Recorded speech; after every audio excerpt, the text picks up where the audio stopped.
Hey there folks, welcome to our cozy nook of tales and adventures. Today, like every episode, we're unlocking the doors of imagination to explore new worlds, meet fascinating characters, and experience unique emotions.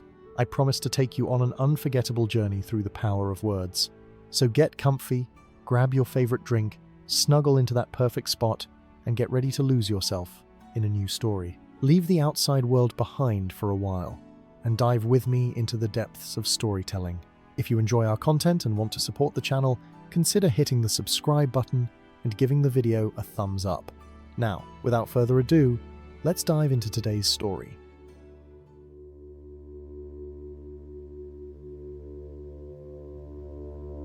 In the quiet years before the shadow lengthened across the lands of Middle-earth, when the forest still whispered secrets to those patient enough to listen, and the rivers ran silver beneath the pale light of the moon, there came a time of peculiar stillness to the northern reaches of Eriador.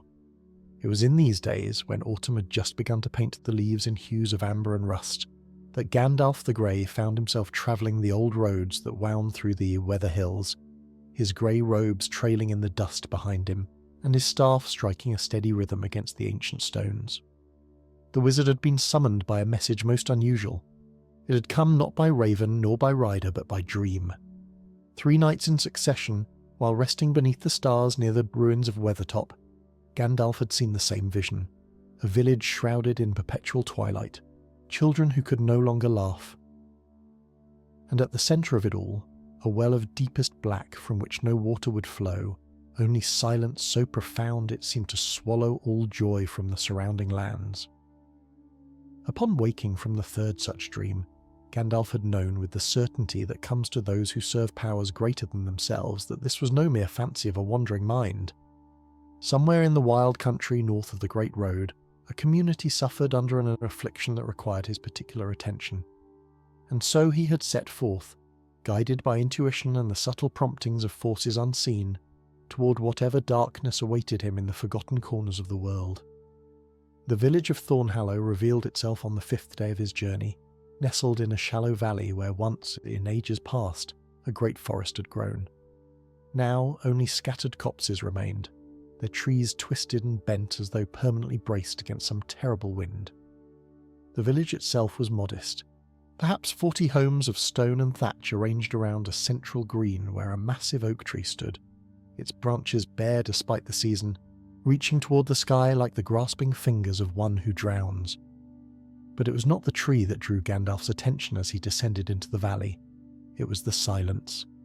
In any proper village, one would expect to hear the sounds of life: the lowing of cattle returning from pasture, the clang of the blacksmith's hammer, the chatter of folk going about their daily business, children calling to one another in games of chase and imagination.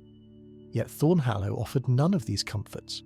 The very air seemed to absorb sound, muffling even the wizard's own footsteps until he felt as though he walked through a dream rather than the waking world. The few villagers he passed regarded him with eyes that held no curiosity, no suspicion, no hope. They moved like shadows of themselves, performing the motions of daily tasks without purpose or energy. A woman hanging washing on a line did so with movements so slow and deliberate that Gandalf might have counted 10 between each garment she lifted. A man chopping wood raised his axe and let it fall with a lethargy that suggested he had forgotten why he had begun the task in the first place. Gandalf approached the woman first, for she stood nearest to the road. "Good evening, mother," he said, his voice seeming almost harsh in the oppressive quiet. "I am a traveller seeking shelter and perhaps a meal. Might you direct me to the village elder?" The woman turned to look at him, and Gandalf felt his heart contract with pity. Her face was not old, perhaps no more than 30 summers, yet her eyes held the weariness of one who has lived 1,000 years of sorrow. When she spoke, her voice came as though from a great distance, thin and colourless as water spread too thin across stone. "The elder? Yes, the elder lives in the house with the red door. By the well," she pointed toward the centre of the village where the great oak stood. "But he will not help you, stranger. No one can help anyone here, not any more." "And what affliction has befallen your village?" Gandalf asked gently, though he suspected he already knew more than she might imagine. The woman's lips moved, forming words that seemed to cost her great effort. The well went dark. 3 seasons passed, and with it went the light, the joy. The woman's hand trembled as she reached for another garment from her basket. We remember happiness, but we cannot feel it. We remember laughter, but it dies in our throats. We are here, but we're also gone. Gandalf nodded slowly, his keen eyes studying the woman's face for signs of enchantment or curse. What he saw troubled him too deeply. This was no simple spell of binding or fear. Whatever had taken hold of Thornhallow had sunk its roots deep into the very essence of its people, draining from them not merely happiness but the capacity for happiness itself. "Thank you, Mother," he said softly. "I shall speak with your elder. And perhaps, if the powers that guide my wandering steps have led me true, I may yet find a way to restore what has been lost." The woman did not respond. She had already turned back to her washing, each movement a study in exhausted futility. Gandalf made his way toward the centre of the village, his staff glowing faintly with an inner light that seemed to push back against the oppressive gloom that hung over Thornhallow like a burial shroud. As he walked, he observed more signs of the strange malady that gripped the community. Gardens that should have been bursting with the harvest bounty lay half-tended, their vegetables rotting on the vine. Doors hung open on homes where no light burned within, and everywhere that terrible silence that seemed to press upon the ears like a physical weight. The well stood at the very heart of the village green, a structure of ancient stone that bore marks of craftsmanship far older than the village itself. Gandalf recognized the style immediately. These were not the works of men, nor of hobbits, nor even of dwarves. The flowing lines and subtle curves spoke of elven hands, though of what kingdom or age he could not immediately say. The well's rim was carved with symbols that had been worn nearly smooth by countless generations of hands drawing water, but here and there Gandalf could still make out fragments of an inscription in a tongue he had not seen written in many long years. He approached the well cautiously, extending his senses in ways that few in Middle-earth could comprehend. What he felt made him draw back sharply, as though he had touched something unbearably cold. The well was not merely dry, it was empty in a way that defied natural explanation. Where once water had flowed, now there was only absence. Not darkness, for darkness is merely the lack of light and can be remedied by flame. This was something else entirely, a void, a negation, as though someone or something had reached into the well and removed not just the water, but the very concept of water, leaving behind only a wound in the fabric of the world itself. "Most troubling," murmured Gandalf to himself, leaning on his staff as he contemplated the ancient stones. "Most troubling indeed." The house with the red door stood just across the green from the well, a modest dwelling of grey stone with a door that might once have been painted the bright crimson of autumn apples, but had faded over the years to a dull rust. Gandalf knocked 3 times, the sound of his staff against wood swallowed almost immediately by the strange silence that pervaded the village. After a long moment, the door creaked open to reveal a figure that Gandalf recognised immediately as one who had once been hale and hearty, but had been worn down by care and sorrow until little remained but a shell of his former self. The village elder was a man of perhaps 60 winters, with a beard that had gone entirely white and eyes that seemed to look through Gandalf rather than at him. "You are the wizard," the elder said. It was not a question. "I dreamed you would come, though I confess I had given up hoping that dreams might still hold truth." "Dreams often hold more truth than waking eyes care to see," replied Gandalf. "May I enter? I believe we have much to discuss, and I suspect what I must learn cannot be spoken of in the open air." The elder stepped aside, gesturing for Gandalf to enter. The interior of the home was as subdued as everything else in Thornhallow. A fire burned in the hearth, but it seemed to give off neither warmth nor proper light, its flames dancing without conviction. The furniture was well made, but covered in a thin layer of dust that suggested the elder had long since ceased to care about such mundane matters as cleanliness. "Sit," the elder said, lowering himself into a chair by the fire with the careful movements of one who has learned to conserve every scrap of energy. "I am Uldric. I have been elder of Thornhallow for 20 years, and I have watched my village die by inches for 3 seasons now, powerless to stop it." "Tell me," Gandalf said, settling into the chair opposite Uldric and fixing the man with his keen grey eyes. "Tell me everything, from the beginning. Leave nothing out, no matter how small or seemingly insignificant. for in my experience the answers to the darkest riddles are often hidden in the details that others overlook. And so, as the strange muted fire flickered between them and the silence of Thornhallow pressed against the walls like a living thing, Aldrich began to speak. His voice was halting at first, rusty from disuse, but as the tale unfolded, something of the man he'd once been seemed to stir beneath the weight of his affliction. And Gandalf listened with the patience that comes from centuries of wandering, knowing that somewhere in this story lay the key to understanding what darkness had befallen this forgotten village, and how it might yet be undone. Aldrich's tale began, as so many tales of sorrow do, with a time of happiness that made the subsequent darkness all the more bitter by comparison. Thornhallow had not always been a place of silence and despair. For generations beyond counting, it had been a thriving community, blessed by the ancient well at its centre, which had never once run dry, not even in the harshest summers when other villages in the region had been forced to abandon their homes and seek water elsewhere. The well was old, Eldrick explained, his eyes growing distant as he recalled better days. Older than the village itself, older than the memory of any family that had lived here. The stories passed down through our grandfathers spoke of a time when elves walked these lands, before men had come to settle in the north. They said the well was a gift from those elder folk, blessed with waters that carried more than mere refreshment. Those who drank from it were said to feel their spirits lifted, their hearts lightened. Children raised on its waters grew strong and joyful. The sick who bathed in it often recovered when all hope seemed lost. Gandalf nodded slowly, for this confirmed what he had suspected from the elven craftsmanship he had observed on the well's rim.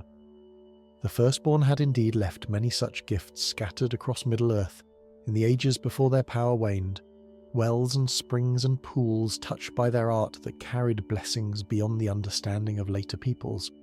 For as long as anyone could remember, Aldrich continued, we honoured the well. Each spring we would garland its stones with flowers. Each autumn we would offer the first fruits of our harvest to its waters. We did not know why these traditions mattered, only that they had been passed down to us and that our village prospered so long as we kept them. Perhaps, the elder added with a bitter laugh that held no mirth, we grew complacent. Perhaps we forgot that gifts freely given can also be taken away. What changed? Gandalf asked. What happened 3 seasons past? Aldrich was silent for a long moment, staring into the listless flames of his hearth. When he spoke again, his voice had dropped to barely a whisper. There was a traveller, a woman. She came to us in the last days of winter, when the snows were beginning to melt and the first green shoots were pushing through the frozen ground. She was beautiful, Gandalf. Beautiful in a way that seemed almost unnatural, with hair as black as a moonless night and eyes that shifted colour like opals in firelight. She said she'd been walking for many days and asked only for water and shelter. And you welcomed her, Gandalf said. It was not a question. Of course we did. Aldrich's hands trembled slightly as he gripped the arms of his chair. We are not a people who turn away those in need. We gave her food and drink from our own tables. We offered her a bed in the home of Widow Merrin, who had a spare room since her husband passed. The woman stayed with us for 3 days, and during that time she asked many questions about our village, our history, our traditions. She seemed particularly interested in the well. Gandalf leaned forward, his eyes sharp beneath the brim of his hat. What sort of questions? She wanted to know its origins, how old it was, what we knew of those who'd built it. She asked about the rituals we performed, the offerings we made. At the time, we thought nothing of it. Travellers often find our old customs quaint and curious. But on the night before she left, Aldrich paused, and Gandalf saw something flicker in the man's eyes, a shadow of the fear that had taken root in his heart and never fully departed. On that night, young Tam, the blacksmith's boy, saw her at the well. What was she doing? Tam said she was singing in a language he'd never heard, words that made his skin crawl and his stomach turn with unease. He said she had something in her hands, something that glowed with a sickly green light, and that she dropped it into the well as she sang. When she finished, she simply walked away into the darkness, and Tam was too frightened to follow or raise the alarm. Gandalf sat back, his mind working through the implications of what he had heard. The next morning the woman was gone without a trace, and when we went to draw water from the well that day, we found it dry. Not merely low, as it might be after a long drought, but completely empty, and more than empty. Aldrich shuddered visibly. When I looked down into it, I saw nothing. Not the bottom of the well, not darkness, just nothing. As though the well had become a hole in the world itself. And the affliction began then? Not immediately. At first we thought only that we had lost our water source. Tragic, but not insurmountable. There is a stream that runs through the valley, and we began drawing water from there instead. But within days we noticed the change. The children stopped playing. The songs that had always echoed through our streets fell silent. People began to move slower, speak less, care less about the things that had once brought them joy. It was as though something had been drained from us along with the water, something essential to life itself. Gandalf rose from his chair and began to pace slowly before the hearth, his staff tapping against the floor with each step. The woman, he said thoughtfully, did anyone learn her name? Where she'd come from? Where she was going? Aldrich shook his head. She called herself Morwen, but whether that was her true name I cannot say. She spoke little of her past, only that she'd travelled far and had further still to go. Some thought she might be of elven blood, given her beauty and the strange light that seemed to cling to her, but I have seen elves in my younger days when I travelled to Rivendell, and they did not make my heart uneasy the way she did. You suspected something was wrong even then? I did, but I told myself I was being foolish. An old man's paranoia, nothing more. Aldrich's voice broke slightly. If I'd acted on my suspicions, if I'd watched her more closely or questioned her more thoroughly, perhaps none of this would have happened. Perhaps my people would still know how to smile. Gandalf stopped his pacing and turned to face the elder with an expression of gentle compassion. You could not have known. There are powers in this world that move beyond the sight of even the wisest. What matters now is not what might have been prevented, but what can yet be done. For the first time since Gandalf had entered his home, something like hope flickered in Aldrich's weary eyes. You believe something can be done? We have tried everything we could think of. We have prayed to powers we barely remember. We have attempted to cleanse the well with holy water brought from distant shrines. We have even tried to fill it with ordinary water bucket by bucket. But no matter how much we pour in, the well remains empty. It is as though it hungers for something we cannot provide. Gandalf moved toward the door, his purpose clear. I must examine the well more closely. Whatever that woman placed within it, whatever magic she worked that night, it has left traces that may yet be read by one who knows how to look. But I will need time and I will need silence. Can you ensure that I am not disturbed? I can. Aldrich rose to follow him, though I confess I do not know what more you can learn by staring into emptiness. Emptiness itself has much to teach, if one is patient enough to listen to its lessons, replied Gandalf, and I have learned much patience in my long years of wandering.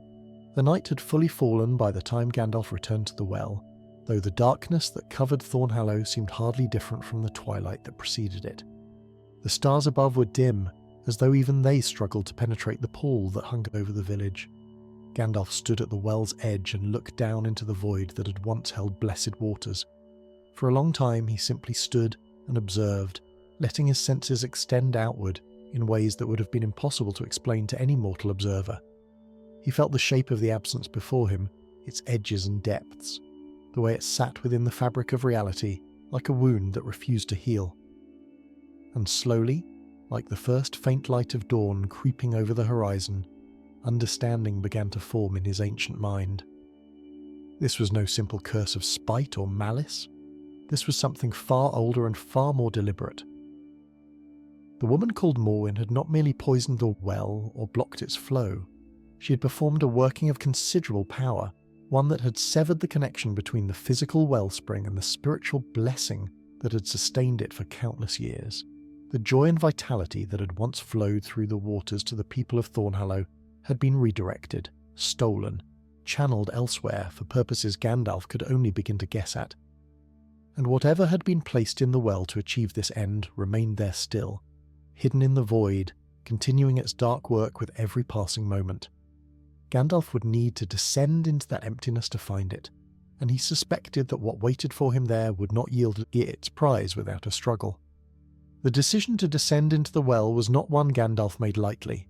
He had walked in many dark places throughout his long years in Middle-earth. He had delved into caverns where no light had shone since the world was young, He had stood against shadows that would have driven lesser beings to madness. Yet there was something about the void that gaped before him now that gave even the grey wizard pause. This was not merely darkness. This was absence made manifest, a wound in the very fabric of existence that seemed to whisper of endings and oblivion. But Gandalf had not been sent to Middle-earth to shy away from difficult tasks. The powers that had shaped him and set him upon his wandering path had done so precisely because they knew he would not falter when confronted with the seemingly impossible. And so, as the muted stars wheeled slowly overhead and the silence of Thornhallow pressed close around him, Gandalf began his preparations. First, he gathered what he would need from the supplies he carried with him. A length of elven rope given to him long ago by the Lady Galadriel, which would bear his weight without fail and could be commanded to hold fast or release with a word of power. A small crystal vial containing water from the springs of Imladris, blessed by Elrond himself and carrying within it a fragment of the light and hope that suffused that hidden valley. And finally, from a pouch worn close to his heart, a single white gem no larger than a robin's egg, which had been entrusted to him in ages past for moments of dire need. Gandalf secured one end of the rope to the great oak tree that stood beside the well, its bare branches creaking softly in a wind that seemed to blow from nowhere and everywhere at once. He tested the knot 3 times, speaking words of binding in a tongue older than the tree itself, older than the village, older perhaps than the very stones upon which Thornhallow had been built. When he was satisfied that the rope would hold, he approached the well once more and looked down into its depths. The void stared back at him, patient and hungry. "Into darkness I descend," Gandalf murmured, more to himself than to any listener. "But I do not go without light. I do not go without hope, and I do not go alone, for the power I serve walks with me even into the deepest shadows."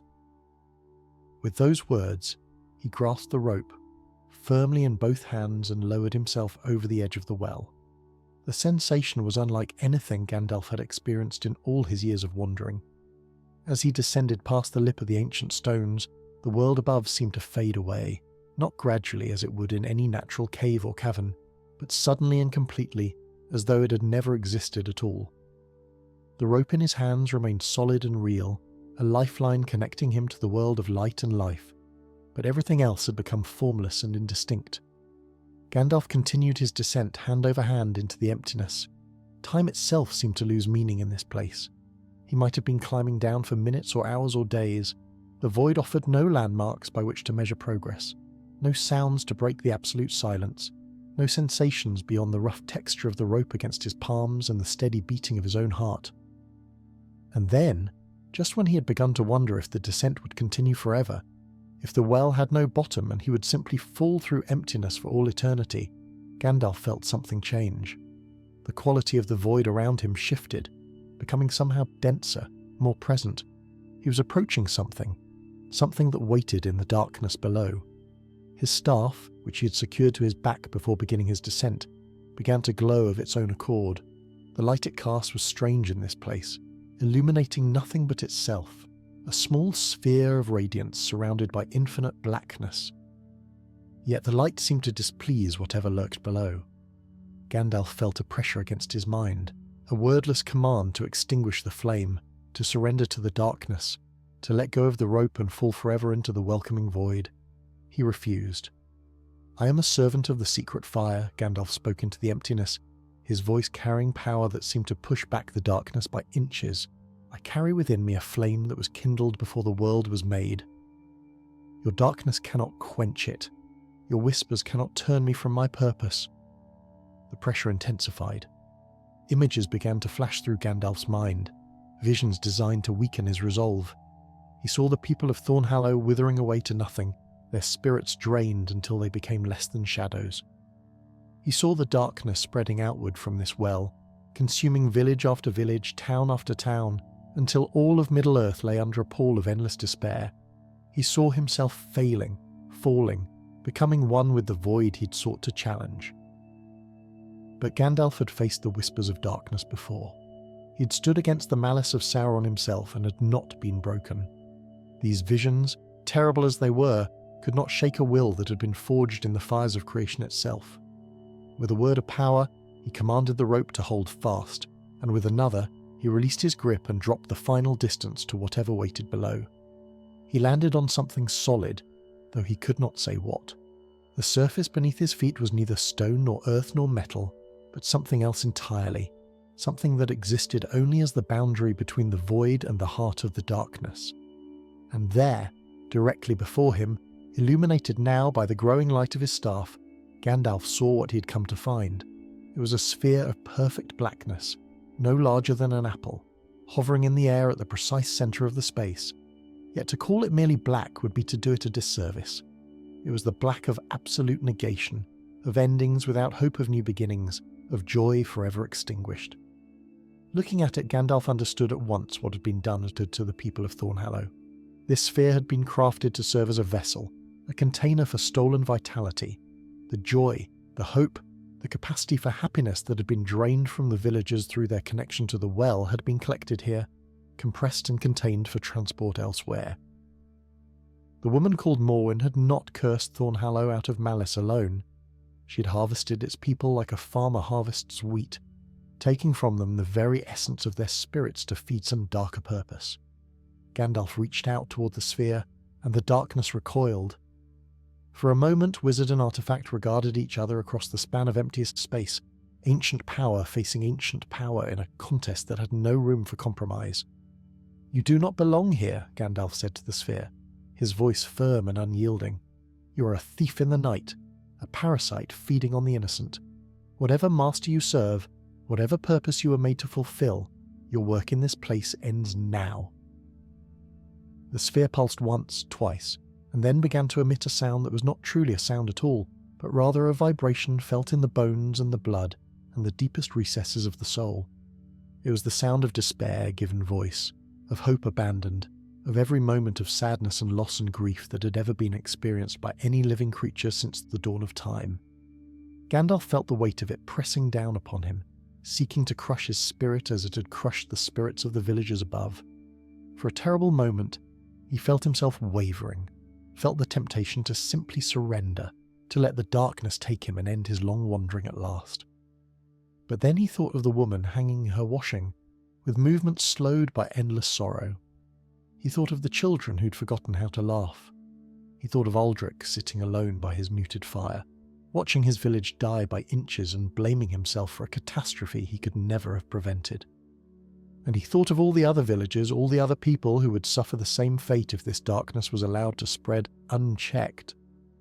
"No," said Gandalf, and his voice was thunder in the void. "I will not yield, I will not falter, and I will not permit you to continue your predation upon the innocent." He drew forth the crystal vial containing the blessed water of Imladris, and uncorked it with a single decisive motion. The light that spilled forth was not bright in the conventional sense, but it carried with it something that the darkness could not abide. Hope, pure and undiluted, the hope that had sustained the elves through ages of sorrow and loss, the hope that burned brightest in the darkest hour. The sphere screamed, a sound that would have shattered the mind of any ordinary mortal, and Gandalf pressed forward, the vial extended before him like a weapon. The blessed water fell upon the sphere of darkness like rain upon a dying fire. Where each drop touched its surface, cracks of brilliant white light appeared, spreading outward in patterns that reminded Gandalf of the veins in a leaf or the branches of a great tree seen against a winter sky. The sphere writhed and pulsed, its screaming intensifying to a pitch that seemed to exist beyond the range of mortal hearing, felt rather than heard, as a pressure against the very fabric of reality itself. But the water of Imladris, though powerful, was not sufficient to destroy the artifact entirely. Gandalf had known this from the moment he had laid eyes upon the sphere.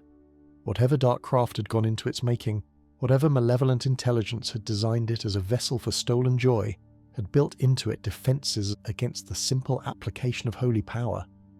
The cracks that now lined its surface glowed with imprisoned light, but the sphere remained whole, its core of absolute darkness still pulsing with hungry purpose.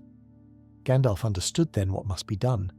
The water had weakened the artifact's outer shell, had created fractures through which a more decisive blow might be struck. But to shatter it completely would require something more. It would require a sacrifice of power that could not be easily replaced, a gift of light given freely to counter the theft of joy that had been taken by force. His hand moved to the pouch at his breast where the white gem rested, warm against his heart. He had carried this stone for many years, keeping it safe for a moment of true need. It had been given to him by one of the great among the Valar themselves, a fragment of light captured from the two trees before their destruction, preserved across the ages as a last resort against the deepest darkness.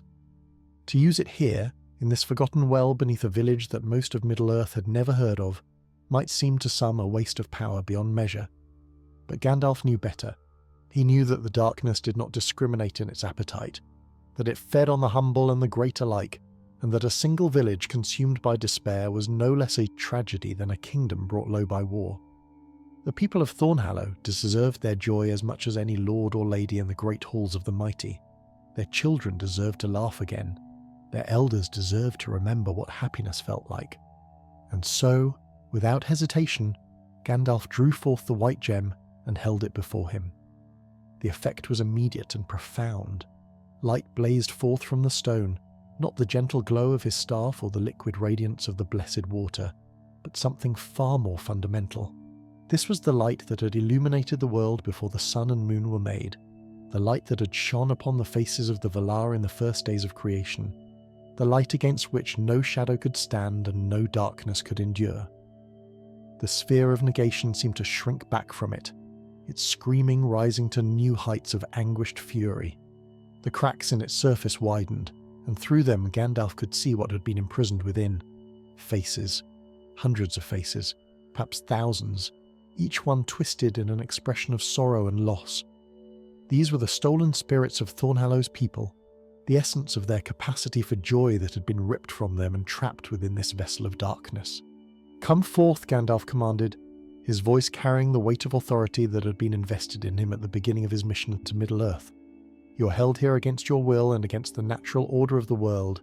I call you back to those from whom you were taken. I call you back to the light." The faces within the sphere turned toward him, drawn by the radiance of the gem and the power of his words. One by one, they began to flow outward through the cracks, streams of luminous essence that swirled around Gandalf, like a river finding its way back to the sea. Each spirit that escaped seemed to carry with it a fragment of memory, an echo of laughter or love or simple contentment that had been denied to its owner for 3 long seasons. As the spirits departed, the sphere grew smaller, its screaming growing weaker with each passing moment. The darkness that had seemed so absolute, so invincible, was revealed at last for what it truly was: a theft, a violation, a perversion of the natural order that could not stand against the power of freely given light. But even as victory seemed within reach, Gandalf felt a new presence stir into the void around him. Something else had been drawn by the commotion, something that had been sleeping in the depths far below the sphere, waiting for a moment such as this. The woman called Morwen had not merely placed an artifact in the well. She had awakened something that had slumbered there since before the village was built, something old and hungry that had fed on the sphere's overflow of stolen joy and grown strong in the darkness. It rose now, from the depths below Gandalf's feet, a shapeless mass of shadow and malice that made the sphere seem like a candle flame by comparison. Where the sphere had been a tool, a vessel crafted for a specific purpose, this thing was something else entirely.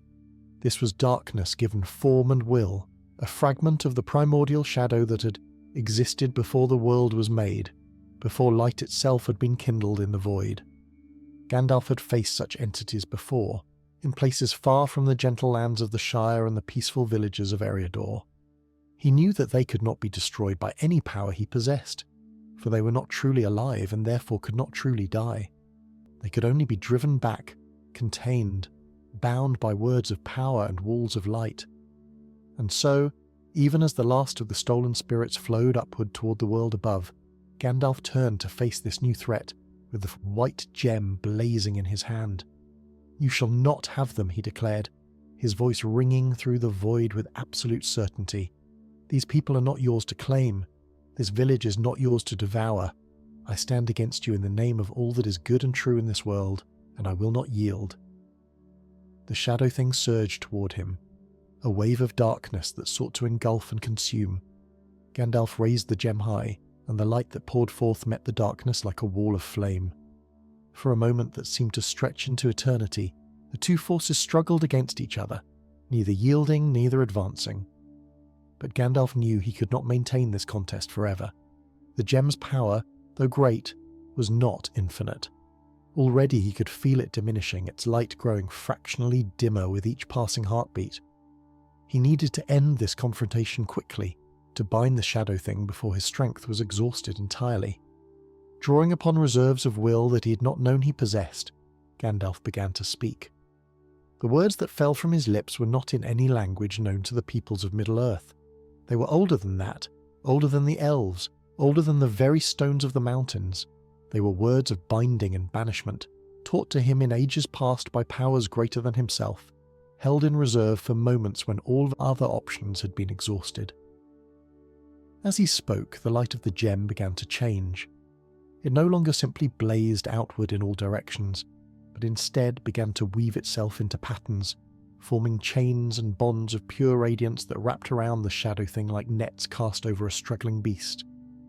The darkness fought against its bonds, thrashing and screaming in a voice that was felt rather than heard.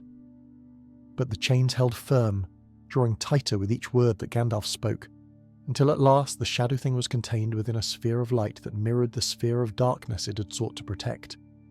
"Be bound," Gandalf commanded, his voice hoarse with effort. "Be bound until the ending of the world. Be bound until the last star falls from the sky and the final darkness comes. You shall not walk free again. You shall not feed upon the innocent. This I command. This I decree. This shall be." With a final pulse of power, the sphere of light contracted, crushing the shadow thing down into a point of absolute containment. There was a sound like distant thunder, felt in the bones rather than heard by the ears, and then silence. The void around Gandalf began to change. The absolute emptiness that had characterized this place was fading, replaced by something more natural, more normal. He could feel stone forming beneath his feet, could see the distant glimmer of stars appearing overhead through the mouth of the well far above.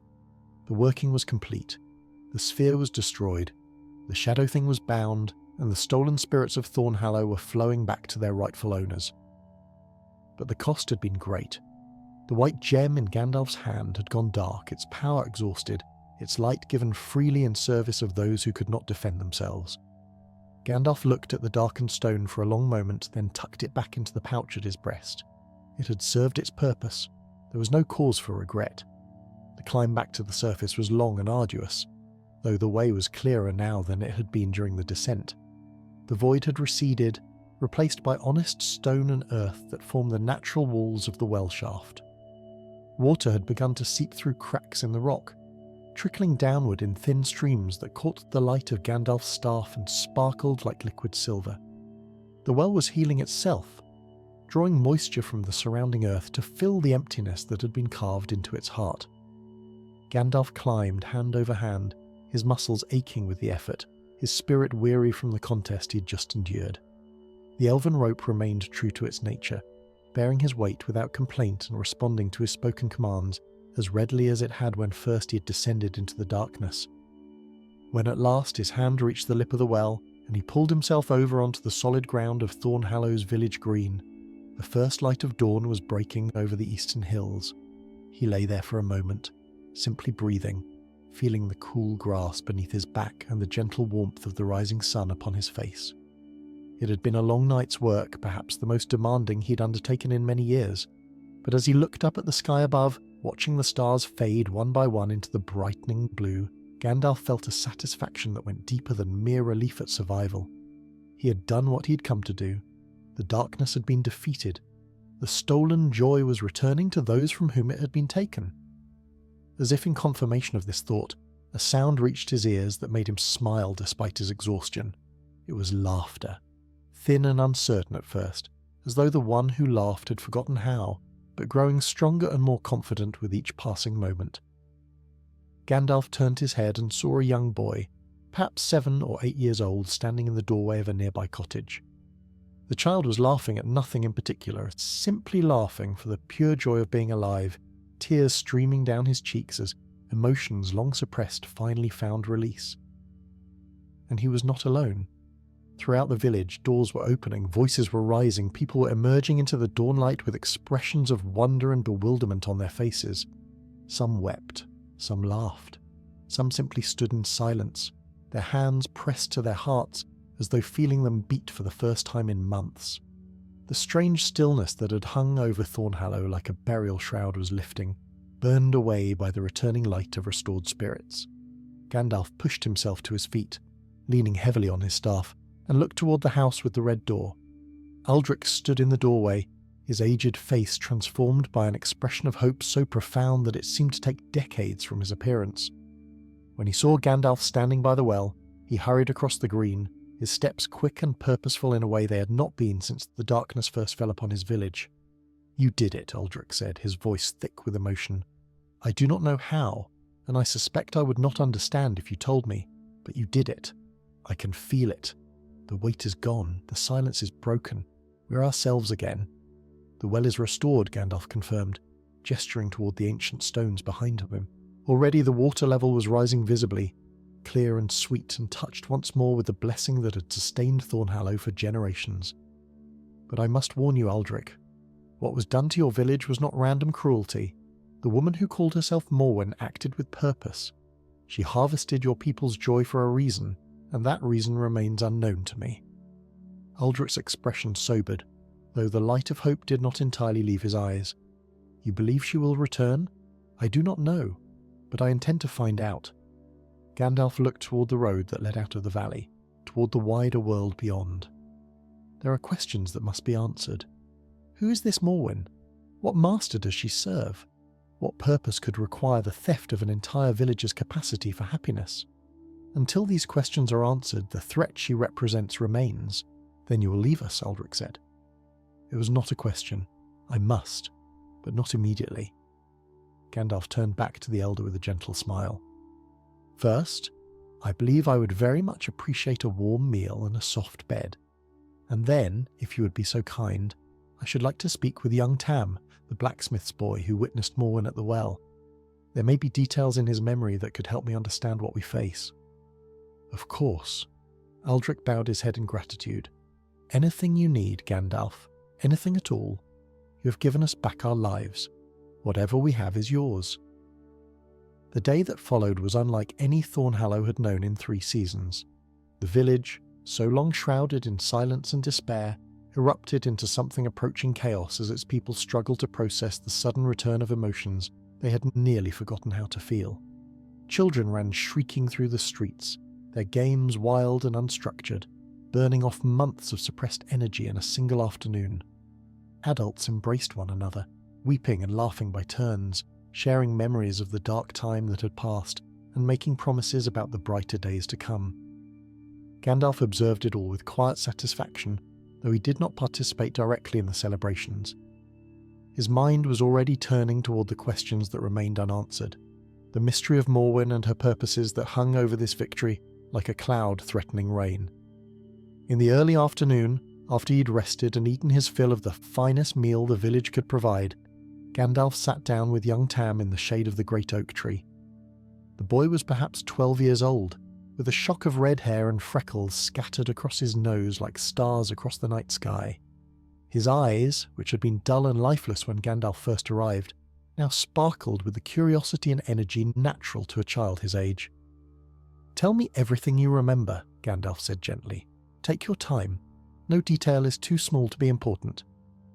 Tam nodded, his brow furrowing with concentration. "It was late," he began. "Past midnight, I think.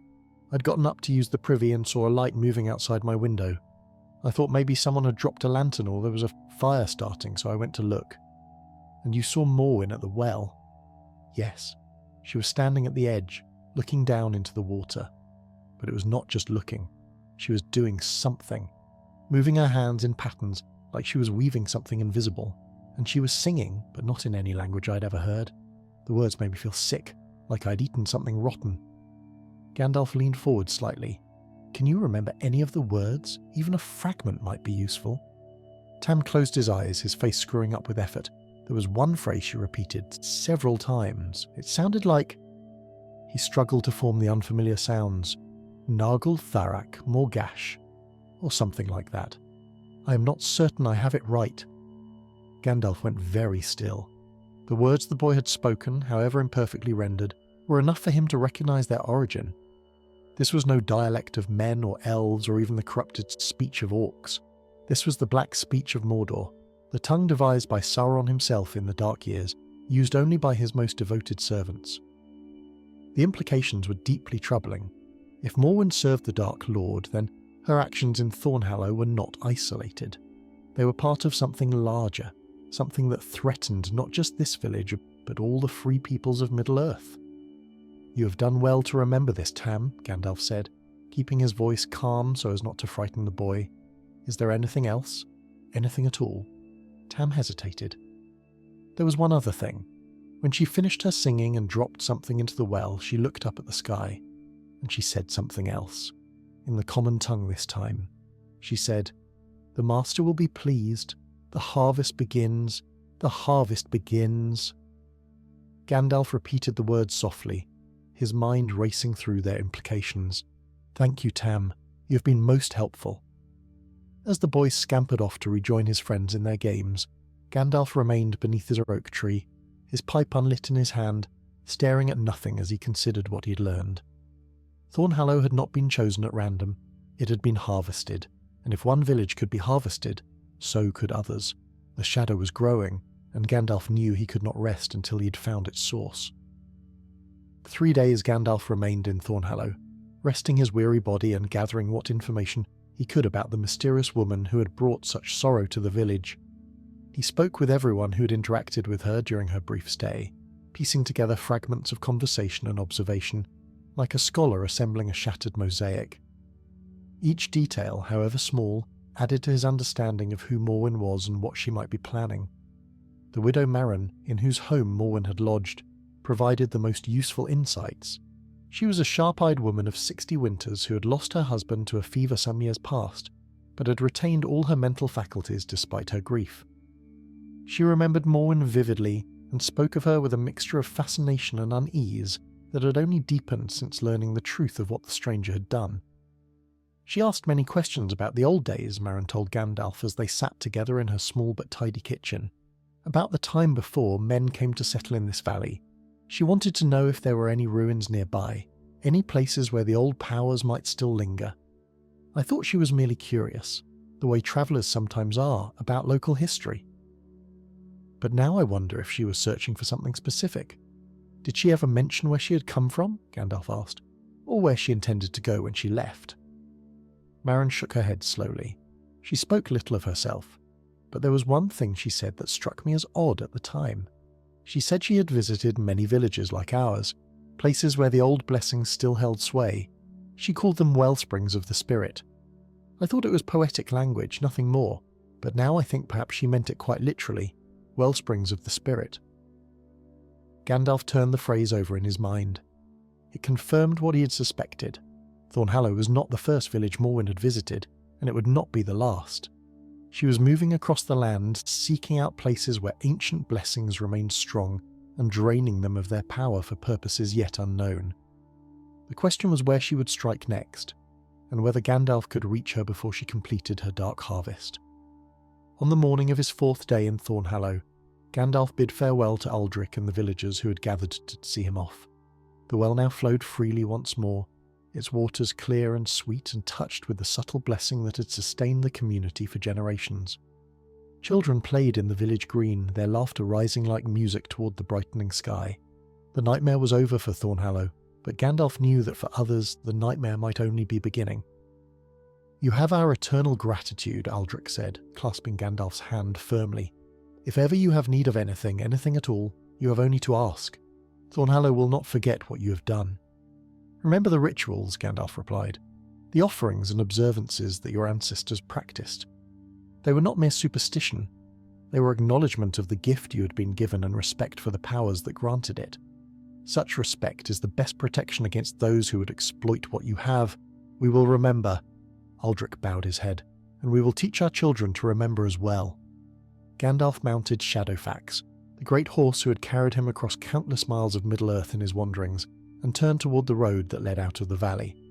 His path would take him north and west, toward regions where other ancient blessings were known to exist.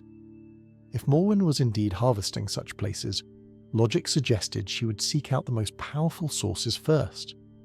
And Gandalf knew of one such place that would be an irresistible target for anyone seeking to gather spiritual power.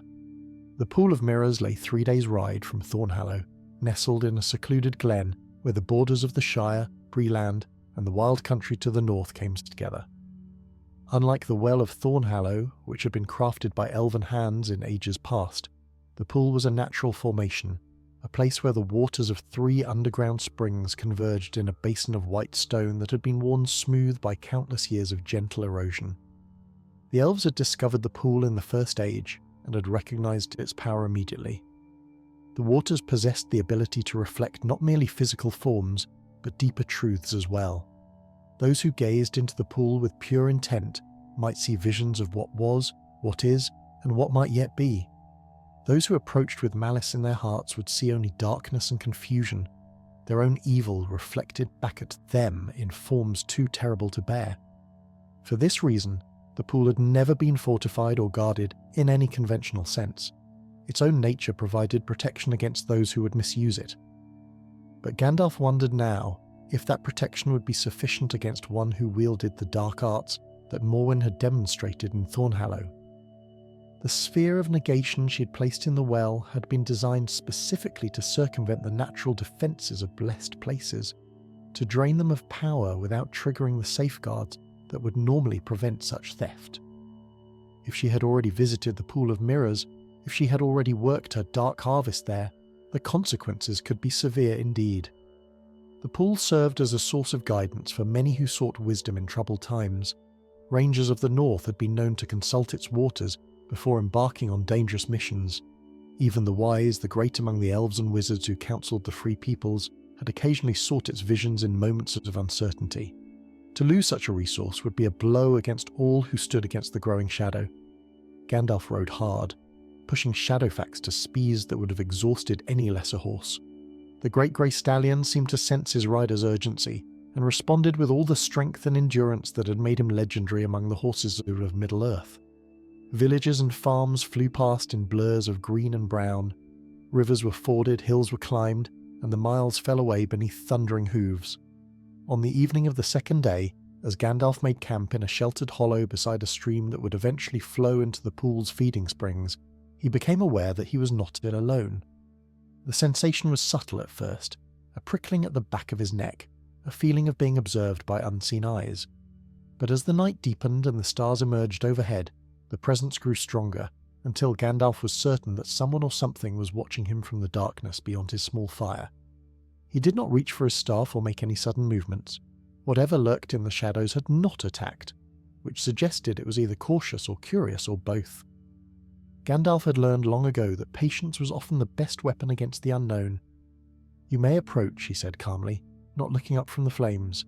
"I mean no harm to any creature of good intent, and I suspect you would not have observed me so long if you meant harm to me." For a long moment nothing happened. Then, slowly, a figure emerged from the darkness at the edge of the firelight. It was an elf, Gandalf saw immediately, though not of any kindred he recognised. The stranger was tall and slender, with hair the colour of autumn leaves and eyes that gleamed like polished amber in the dancing light. He wore travelling clothes of green and brown that blended perfectly with the forest, and he carried a bow of pale wood that seemed almost to glow with its own inner light. "You are Gandalf," the elf said. "It was not a question. I have been seeking you for many days. My name is Faelindor, and I bring news of great urgency from the guardians of the Pool of Mirrors." Gandalf gestured for the elf to sit beside the fire. "Your timing is fortuitous, for I was riding toward the pool even now. What news do you bring? The pool is in danger." Faelindor settled gracefully onto the ground, his amber eyes troubled. A darkness has begun to seep into its waters, tainting the visions it provides. Those who have sought guidance there in recent days have seen only confusion and despair. And 3 nights past, one of our watchers glimpsed a figure in black standing at the pool's edge, performing rites that none of us recognised. "A woman?" Gandalf asked. "With hair as black as a moonless night and eyes that shift like opals?" Faelindor nodded. his expression grave. "You know of her, then? I know of her work." Gandalf's face hardened with determination, "and I intend to stop her before she can complete it. Tell me everything you have observed, Faelindor. Time is shorter than I had feared." The tale that Faelindor told was troubling indeed. For 300 years the elves of his kindred had served as guardians of the Pool of Mirrors, watching over its sacred waters and ensuring that those who sought its wisdom approached with proper reverence and pure intent. In all that time, they had never encountered a threat they could not handle. Treasure seekers who hoped to exploit the pool's power for personal gain were turned away by the confusion and darkness their own hearts created in its depths. Servants of shadow who approached with malice found themselves lost in visions of their own evil, wandering in circles until the guardians found them and escorted them far from the sacred place. But Morwen was different. She had approached the pool not with greed or malice, but with something far more dangerous. She had approached with purpose. She had known exactly what she sought and exactly how to obtain it, and the pool's natural defences had been powerless against her methods. She did not gaze into the waters seeking visions, Faelindor explained, his amber eyes dark with concern. She did not drink from them or bathe in them as pilgrims sometimes do. Instead, she stood at the pool's edge and performed a ritual unlike anything we had ever witnessed. She drew symbols in the air with her hands, spoke words in a tongue that made our ears ache to hear, and dropped something into the water, something that sank to the bottom and began to pulse with a sickly light. "A sphere," Gandalf said grimly, "black as absolute darkness, small enough to hold in one hand." Faelindor nodded. "You have seen such things before. I have seen one destroyed, in a village called Thornhallow, 3 days' ride to the south. This Morwen placed a similar artifact in their well, draining the people of their capacity for joy and happiness. It seems she is collecting such stolen essence from blessed places across the land." The elf's face paled at this revelation. Then the pool is truly in danger. Our attempts to remove the sphere have failed. Every time one of our people dives to retrieve it, they are overcome by visions of such despair that they cannot complete the task. 3 of our strongest swimmers have tried. 3 have emerged weeping, broken, unable to speak of what they saw in those corrupted depths. Gandalf rose to his feet, his weariness forgotten in the face of this urgent news. "Then we must make haste. Every moment that sphere remains in the pool, more of its power is drained away. And if Morwen's pattern holds true, she will return eventually to collect what she has harvested." They rode through the night, Gandalf on Shadowfax and Faelindor on a swift grey mare that the elf summoned from the forest, with a whistle that seemed to carry far beyond the range of normal hearing. The moon rose full and bright above them, casting silver light across the landscape and illuminating the path that wound ever northward toward the glen where the Pool of Mirrors lay. As they travelled, Gandalf questioned Faelindor about everything the Guardians had observed. The elf's answers painted a picture of methodical, patient evil. Morwen had scouted the pool for several days before performing her ritual, observing the Guardians' patterns and learning the rhythms of their watches. She had chosen to act during the dark of the moon, when the elves' vigilance was at its lowest. And she had departed immediately after completing her work, vanishing into the wilderness with a speed and stealth that suggested considerable experience in evading pursuit. She is no mere servant, Gandalf mused as they rode. She acts with too much independence, too much knowledge. If she truly serves the Dark Lord, she holds a position of considerable trust within his hierarchy. Such individuals are rare and valuable. Sauron would not risk one lightly on tasks of minor importance. Then what she does must be part of a larger plan, Faelindor concluded. These harvested essences she collects, they must serve some greater purpose. Indeed, and that is what troubles me most. Gandalf's eyes were fixed on the horizon, where the first faint glow of dawn was beginning to appear.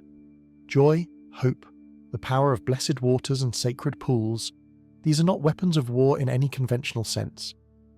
Yet she gathers them with the urgency of one stockpiling arrows before a siege. What could she possibly intend to do with such power?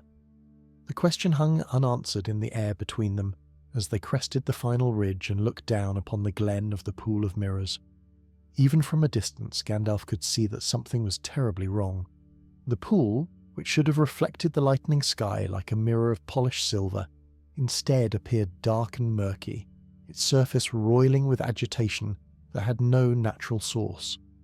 The trees surrounding the glen, which should have been vibrant with the green of late summer, stood withered and grey, their leaves curling as though touched by an early frost. And the air itself seemed heavy, pressing down upon the travellers with a weight that reminded Gandalf uncomfortably of the void he had descended into beneath Thornhallow. "The corruption spreads faster than we anticipated," Felinor said, his voice tight with distress. "When I left 3 days ago, only the pool itself was affected. Now the entire glen suffers. The sphere draws power not only from the pool, but from everything connected to it." Gandalf urged Shadowfax forward, down the slope toward the suffering landscape. The trees, the earth, the very air, all are being drained to feed the artifact's hunger. We must act quickly, or there will be nothing left to save. They descended into the glen, and as they did, the oppression grew stronger. Gandalf felt it pressing against his mind, whispering of failure and futility, suggesting that his efforts were useless against a darkness so vast and ancient. He recognized these feelings for what they were, the overflow of stolen despair that the sphere was broadcasting as it worked its terrible harvest, and he refused to yield to them. The pool itself was perhaps 50 feet across, its basin carved by nature from white stone that had once gleamed like bone in the sunlight but now appeared grey and diseased. The water, which should have been crystal clear, had turned the colour of tarnished silver, and beneath its surface, Gandalf could see the faint pulse of sickly light that marked the sphere's location at the pool's deepest point. Other elves had gathered at the pool's edge, their faces drawn with grief and exhaustion.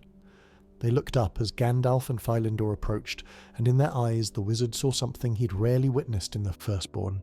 They saw fear, raw and naked and ashamed, but unmistakable nonetheless. Mithrandir, one of the elves, a female with hair the colour of silver birch bark, stepped forward to greet him. "We had hoped you might come. Our own powers have proved insufficient against this corruption." "Tell me what you have tried," Gandalf said, dismounting and approaching the pool's edge.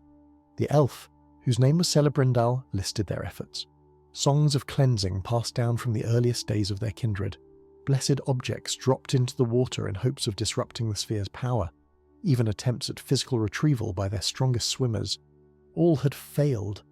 The sphere seemed to absorb their efforts, growing stronger rather than weaker with each attempt to dislodge it. Gandalf knelt at the pool's edge and extended his senses into the corrupted water. What he felt confirmed his worst fears. The sphere here was larger than the one in Thornhallow, more deeply rooted, and connected by threads of dark power to something far away. This was not merely a harvesting tool. It was a node in a network, channeling stolen essence toward a central collection point somewhere beyond his perception. And there was something else. A presence. Faint and distant, but unmistakably aware. Something or someone was watching through the sphere, observing Gandalf's examination with cold and patient interest. "She knows I am here," Gandalf said quietly, rising to his feet. "Morwen, or whoever she truly serves. They have been watching these spheres, waiting to see if anyone would challenge their work." "Then they know you destroyed the one in Thornhallow," Felinor said.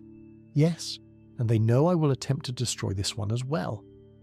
Gandalf's grip tightened on his staff, which means they may have prepared countermeasures. This will not be as simple as the last time. He turned to face the assembled elves, his expression grave but determined. "I will need your help, all of you. What I must do will require concentration beyond anything I have attempted in many years. While I work, I will be vulnerable. You must ensure that nothing disturbs me, no matter what happens. Can you do this?" The elves exchanged glances, then, as one, they nodded. "We will protect you, Mithrandir," Celebrimbor said. "With our lives, if necessary. Let us hope it does not come to that." Gandalf turned back toward the pool, raising his staff before him. "But be ready for anything. The shadow does not yield its prizes willingly." Gandalf stepped to the very edge of the pool and planted his staff firmly against the white stone. The water before him churned and roiled, responding to his presence with what seemed almost like recognition. Deep beneath the surface, the sphere pulsed with increased intensity, its sickly light casting strange shadows through the murky depths. Whatever intelligence watched through that artifact knew that a challenge was coming and was preparing to meet it. Unlike Thornhallow, Gandalf could not simply descend into the pool to confront the sphere directly. The water itself had become a weapon, saturated with stolen despair that would overwhelm even his considerable defences if he tried to immerse himself in its depths. He had seen what such immersion had done to the elven swimmers who had attempted to retrieve the artifact. Strong ancient beings reduced to weeping shells by visions of hopelessness so profound they could barely speak of what they had witnessed. No, this contest would have to be fought from above, a battle of will and power across the barrier of corrupted water, with the sphere as the prize and the fate of the pool hanging in the balance. Gandalf began to speak. The words he used were not the black speech that Morwen had employed in her dark rituals, nor the common tongues of men and elves. They were words from the beginning of the world, syllables that had been spoken when the Valar first sang Middle-earth into existence. They carried within them the memory of light before shadow, of hope before despair, of joy that had existed since the first dawn and would endure until the last sunset. As he spoke, his staff began to glow, not with the gentle radiance he normally summoned for illumination, but with a fierce white fire that seemed to burn without heat. The light spread outward from where he stood, crawling across the surface of the pool like oil spreading across water. Where it touched the corrupted liquid, steam rose in hissing columns, and the murky grey began to clear, if only slightly. The sphere responded immediately. A pulse of darkness erupted from its depths, surging upward through the water to meet Gandalf's advancing light. Where the two forces collided, the pool's surface exploded into spray and foam, droplets of water flying in all directions. The elves who stood guard around the perimeter raised their hands to shield their faces, but they held their positions, forming a protective ring around the wizard who stood at the epicenter of the struggle. Gandalf felt the sphere's power crash against his own like a wave against a seawall.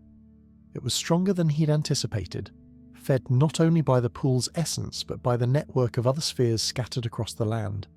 He could sense them now, linked together by threads of dark magic, each one contributing its stolen harvest to the collective whole. Thornhallow had been but one node in this web.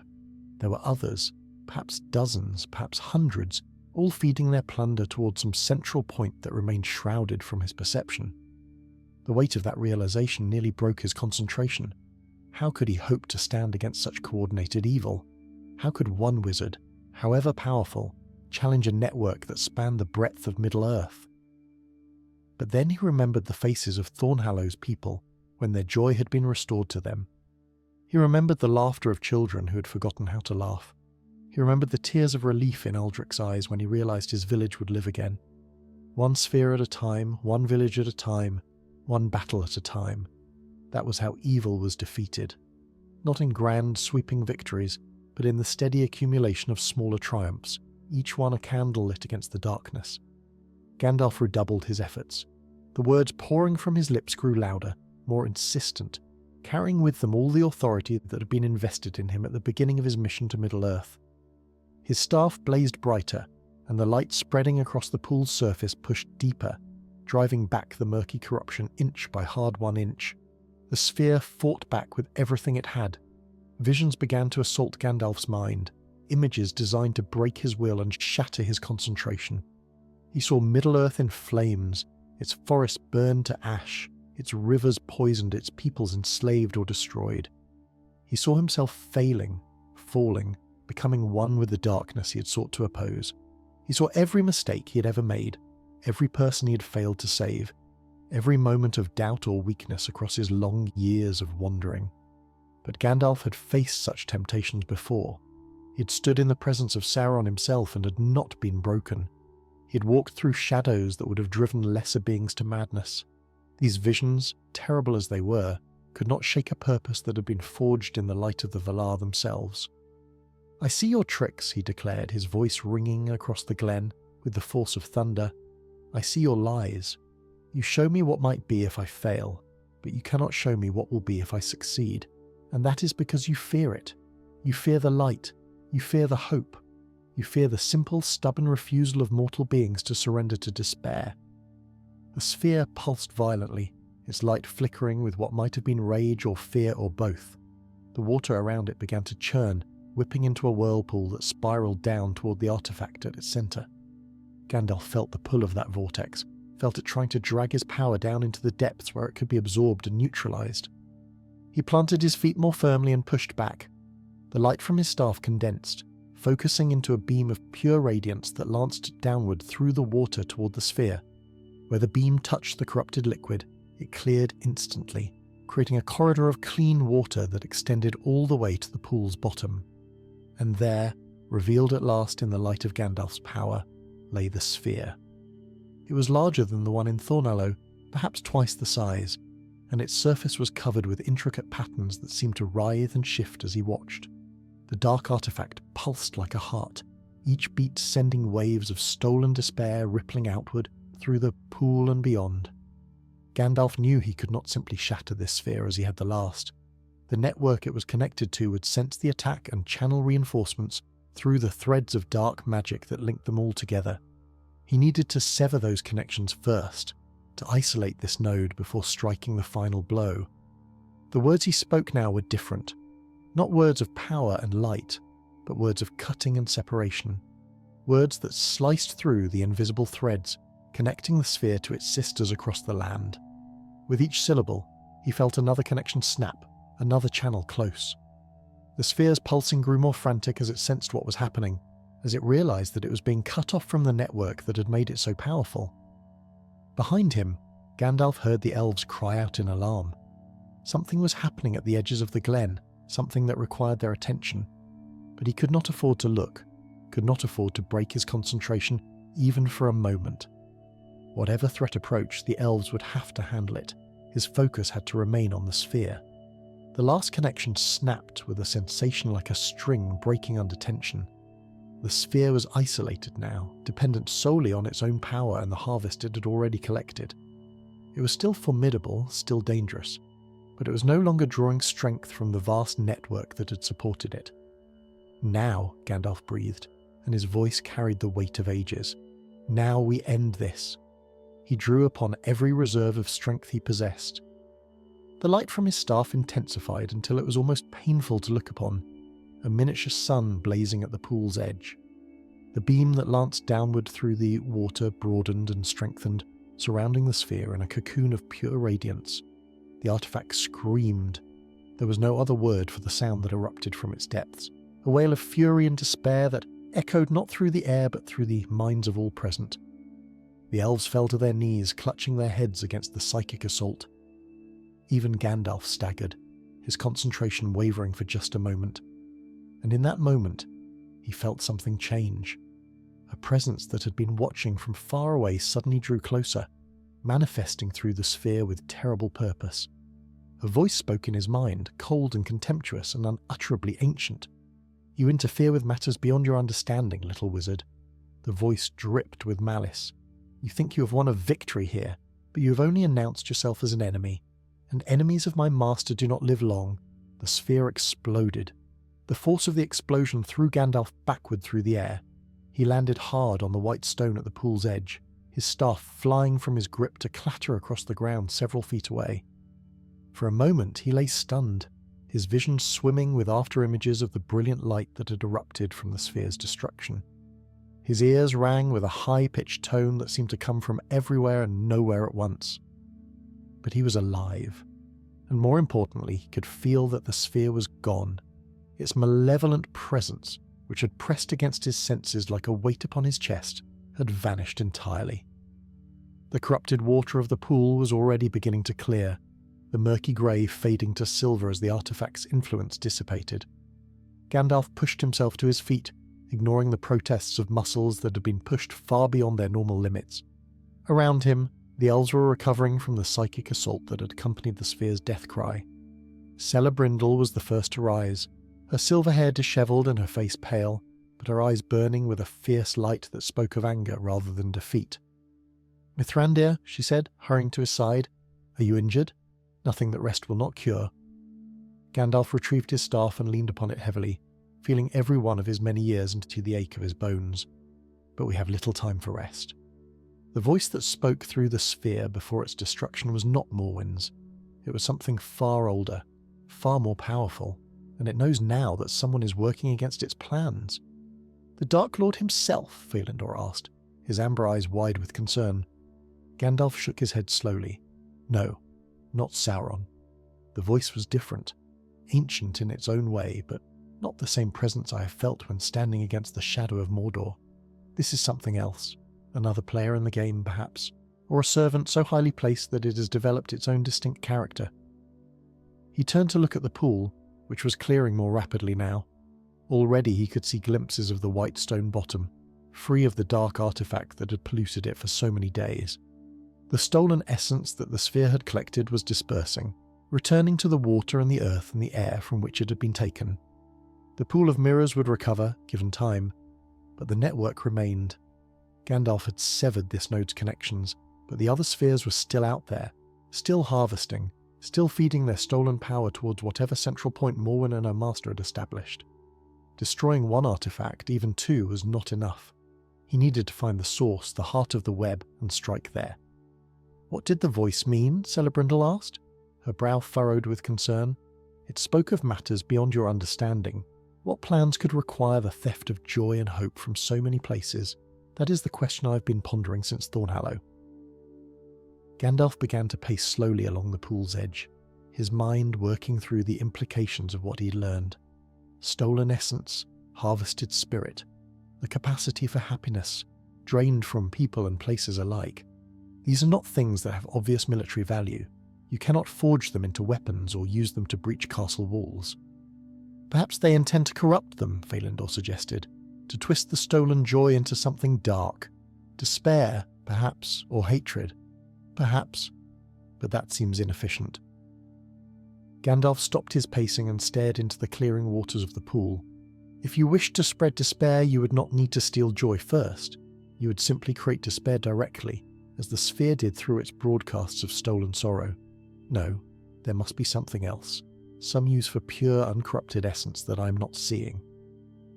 He fell silent, his keen eyes scanning the pool's surface as though seeking answers in its depths. The water had cleared enough now that reflections were beginning to form, faint and uncertain but growing stronger with each passing moment. And as Gandalf watched, one of those reflections began to take shape with unusual clarity. It was a vision. The pool, even in its weakened state, was offering him a glimpse of something important. Gandalf leaned closer, focusing his will upon the image forming in the water. He saw a tower, tall and dark, rising from a landscape of barren rock and twisted vegetation. The architecture was unfamiliar, neither the elegant spires of elven craft nor the sturdy fortifications of dwarven make. It seemed almost organic, as though it had grown from the earth rather than been built upon it. And at its peak a light burned with colours that shifted constantly, cycling through hues that had no names in any language Gandalf knew. Around the tower's base, figures moved, dark-robed and hooded, their faces hidden, performing tasks that Gandalf could not quite make out. And standing at the tower's highest window, looking out across the desolate landscape with eyes that gleamed like opals in firelight, was a woman with hair as black as a moonless night. Morwen. As Gandalf watched, she turned, as though sensing his observation. Her lips curved into a smile that held no warmth, only cold amusement and something that might have been anticipation. She raised one hand in a gesture that might have been greeting or threat, and then the vision dissolved, the pool's surface rippling as though disturbed by a stone thrown from above. Gandalf stepped back from the water, his face grave. I have seen where she dwells, a tower in a wasteland surrounded by servants in dark robes. And she knows I have seen it. She wanted me to see it. A trap, Celebrindle said immediately. She baits you, hoping you will come to her on ground of her choosing. Undoubtedly. Gandalf nodded slowly. But sometimes the only way forward is through the trap, knowing it for what it is and preparing accordingly. She has something planned, something that requires all this stolen essence, and I do not believe she is far from completing it. If I wait, if I try to gather allies or prepare elaborate countermeasures, I may arrive too late to stop whatever she intends. You cannot go alone, Valinor protested. Let us accompany you. Our bows may not carry the power of your staff, but we are not without skill in combat. Gandalf considered the offer carefully.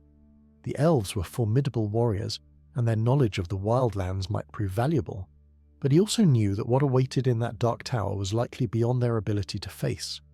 Morwen had demonstrated power sufficient to corrupt the pool of mirrors and steal the joy from an entire village. Whatever master she served possessed strength greater still. To bring the elves into such a confrontation would be to risk their lives for uncertain gain. "Your courage honours you," he said at last. "But your duty lies here, protecting the pool as it recovers. The Guardian presence has been weakened by what transpired. If servants of the enemy were to strike now, while the pool is vulnerable, they might complete the work the sphere began. I need you to ensure that does not happen." The elves exchanged glances, clearly unhappy with this decision but unable to dispute its logic. The Pool of Mirrors was their sacred charge, entrusted to their keeping by powers greater than themselves. They could not abandon it, not even to aid one they respected as deeply as they respected Gandalf. "At least take this," Celebrindle said, removing a pendant from around her neck. It was a simple thing, a small crystal on a silver chain, but it glowed with an inner light that spoke of elven blessing. It was my mother's, and her mother's before her. It carries within it the light of Erendil's star, captured on the night of my grandmother's birth. It may aid you in the darkness to come." Gandalf accepted the pendant with a bow of gratitude. "I will return it to you when my task is complete. See that you do, Mithrandir." Celebrindle's voice was firm, but her eyes glistened with unshed tears. "The world has need of you still. Do not throw your life away in pursuit of a victory that may prove hollow. I have no intention of dying." Gandalf tucked the pendant into the pouch at his breast, beside the darkened gem that had given its light in Thornhallow. "But neither do I intend to let this shadow spread unchallenged. Whatever Morwen plans, whatever her master seeks to accomplish with these stolen essences, it must be stopped. And I appear to be the only one in a position to stop it." He whistled for Shadowfax, who came trotting from where he had been grazing at the glen's edge. The great horse's eyes were knowing, as though he understood the gravity of what lay ahead and had already accepted it. "Rest well, guardians of the pool." Gandalf mounted and turned Shadowfax toward the north, toward the barren lands where the Dark Tower waited. "When next we meet, I hope to bring news of victory. But if I do not return, know that the fight against Shadow must continue. Others will rise to take my place. The light endures even when those who carry it fall." And with those words, he rode forth into the gathering dusk, leaving behind the healing pool and the elves who watched his departure with heavy hearts and silent prayers. The journey to the Dark Tower took Gandalf through lands that grew increasingly desolate with each passing mile. Green meadows gave way to brown scrubland, which in turn surrendered to grey expanses of bare rock and withered vegetation. The sky above seemed to darken even at midday, as though clouds of ash hung perpetually over this forsaken region, blocking the sun's warmth and light. Shadowfax picked his way carefully across the treacherous terrain, his hooves finding purchase on stones that would have defeated any lesser mount. On the third day, Gandalf crested a ridge and saw his destination spread out before him. The tower rose from the centre of a vast basin, just as the pool's vision had shown. It was taller than he'd realised, perhaps 100 feet from base to peak, and its surface seemed to absorb light rather than reflect it. The shifting glow at its summit pulsed with rhythms that reminded Gandalf uncomfortably of a heartbeat, steady and patient and utterly inhuman.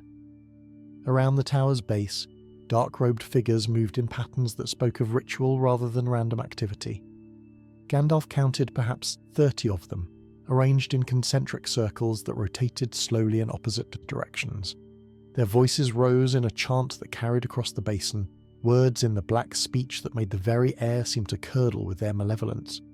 And at the centre of it all, standing before a great altar of black stone, was Morwen. She'd shed the travelling clothes she'd worn in Thornhallow, and now wore robes of deepest purple, embroidered with symbols that hurt the eye to look upon. Her black hair flowed loose around her shoulders, and her opal eyes gleamed with power as she directed the ritual, with graceful gestures of her pale hands. Upon the altar before her sat a vessel unlike anything Gandalf had ever seen. It was a sphere, but far larger than the artefacts that had been placed in Thornhallow's well and the Pool of Mirrors. Perhaps 3 feet in diameter, it glowed with a light that shifted through every colour of the rainbow and several that had no names. And within that shifting radiance, Gandalf could see swirling currents of something that was not quite liquid and not quite light. The stolen essence of countless places and peoples, gathered here for a purpose that was about to be revealed. Gandalf did not attempt stealth. There was no point. Morwen had invited him here, had shown him the way through the pool's vision. She wanted him to witness what was about to happen, wanted him to understand the magnitude of what she had accomplished before he tried and failed to stop it. He rode Shadowfax down the slope and into the basin, his staff held high, its light blazing against the oppressive darkness that hung over this place. The dark-robed figures did not break their chanting, did not even acknowledge his presence. They were lost in their ritual, their minds given over entirely to the working they performed. Only Morwen turned to face him, her smile as cold and knowing as it had been in the vision. "Gandalf the Grey," she said, her voice carrying easily across the distance between them. "I wondered if you would have the courage to come. So many of your kind prefer to work from the shadows, manipulating others to do their fighting for them. It is refreshing to meet one who faces his enemies directly. I'm not here to exchange pleasantries." Gandalf dismounted and approached on foot, his eyes fixed on the glowing sphere upon the altar. "I'm here to stop whatever abomination you are attempting to birth into this world." Morwen laughed, a sound like breaking glass. "Stop it? My dear wizard, you're too late to stop anything. The harvest is complete, the vessel is full. All that remains is the final invocation, and that will be finished within the hour. You've arrived just in time to witness the culmination of 3 centuries of work. 3 centuries? Gandalf's mind raced through the implications. What you gather here, it is not merely for Sauron's war. This is something else, something older, much older. Morwen's eyes gleamed with fanatical pride. My master served powers that were ancient when Sauron was but a thought in Morgoth's mind. Powers that were cast out of the world in the First Age, banished beyond the circles of existence by the meddlings of the Valar. But banishment is not destruction. They wait still in the void between worlds, hungry for a doorway back into the light. And the stolen essence, Gandalf said, understanding dawning with horrible clarity. It is to be that doorway, joy and hope and the blessing of sacred places, twisted into a bridge between worlds. You begin to comprehend. Morwen gestured toward the sphere, which pulsed with increased intensity as though responding to her attention. Pure spiritual essence, uncorrupted by the taint of shadow. The only substance capable of bridging the gap between existence and non-existence. My master has spent centuries gathering it, drop by precious drop from every blessed place in Middle-earth.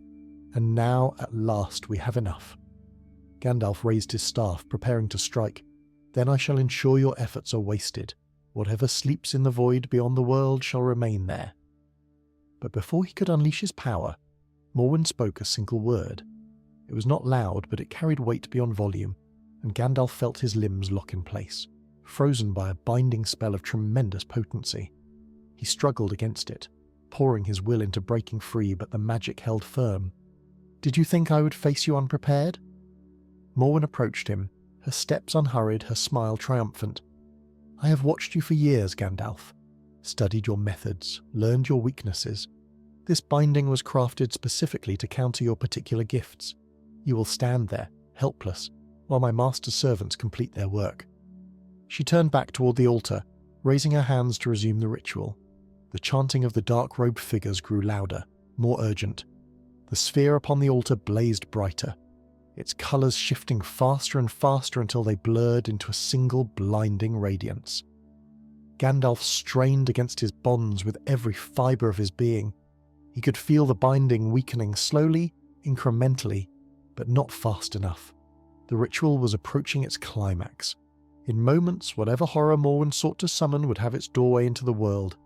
And then his hand brushed against the pouch at his breast, and he felt the cool touch of the crystal pendant Celebrimbor had given him.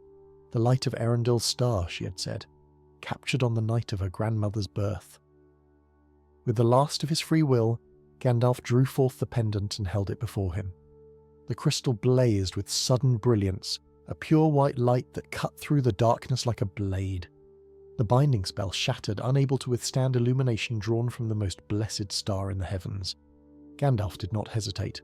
He strode forward, his staff blazing, and brought it down upon the altar with all his strength.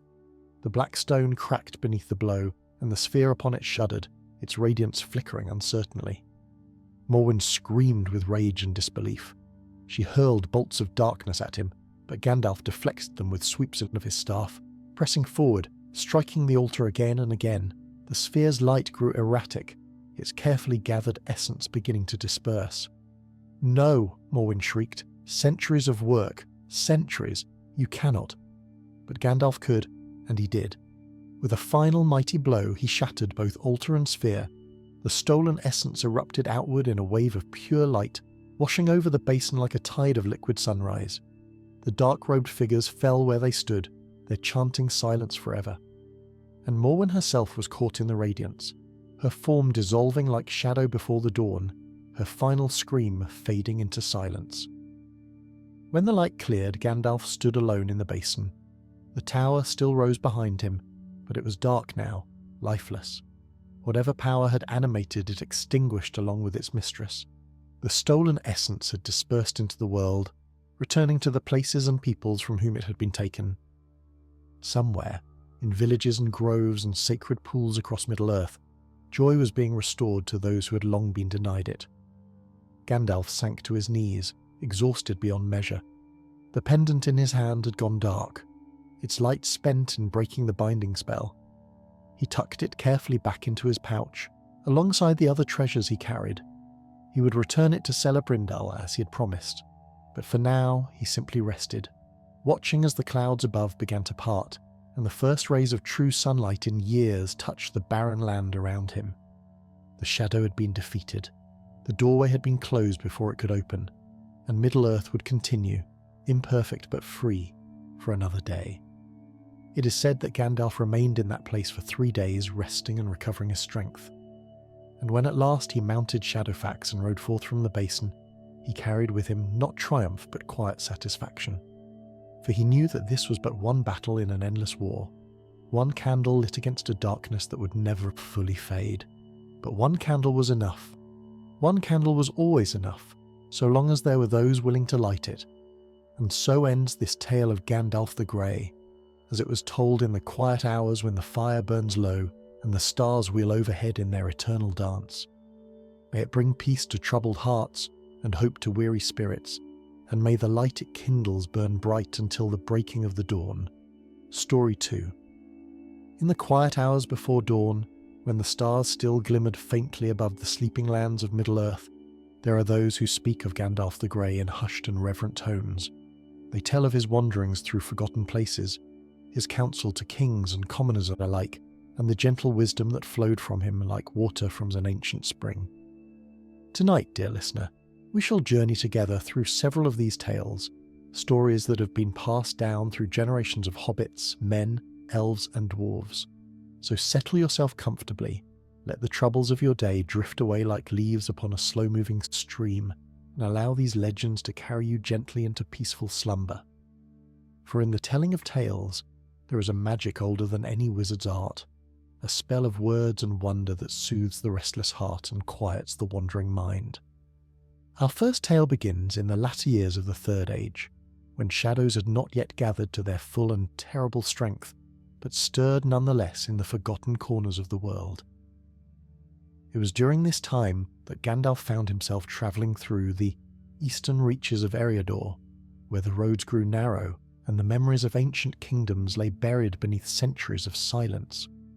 The wizard had received word of a peculiar affliction troubling in a small settlement of men who dwelt in the shadow of the Weather Hills, folk who lived simply and asked little of the wider world save to be left in peace with their flocks and their modest harvests.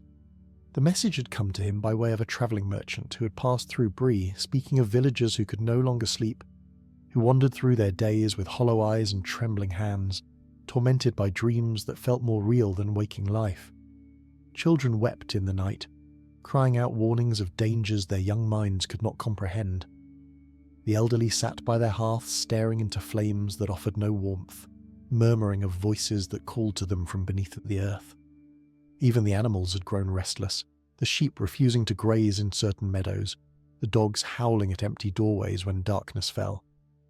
Gandalf arrived at the village on an evening when the autumn wind carried the scent of dying leaves and distant rain.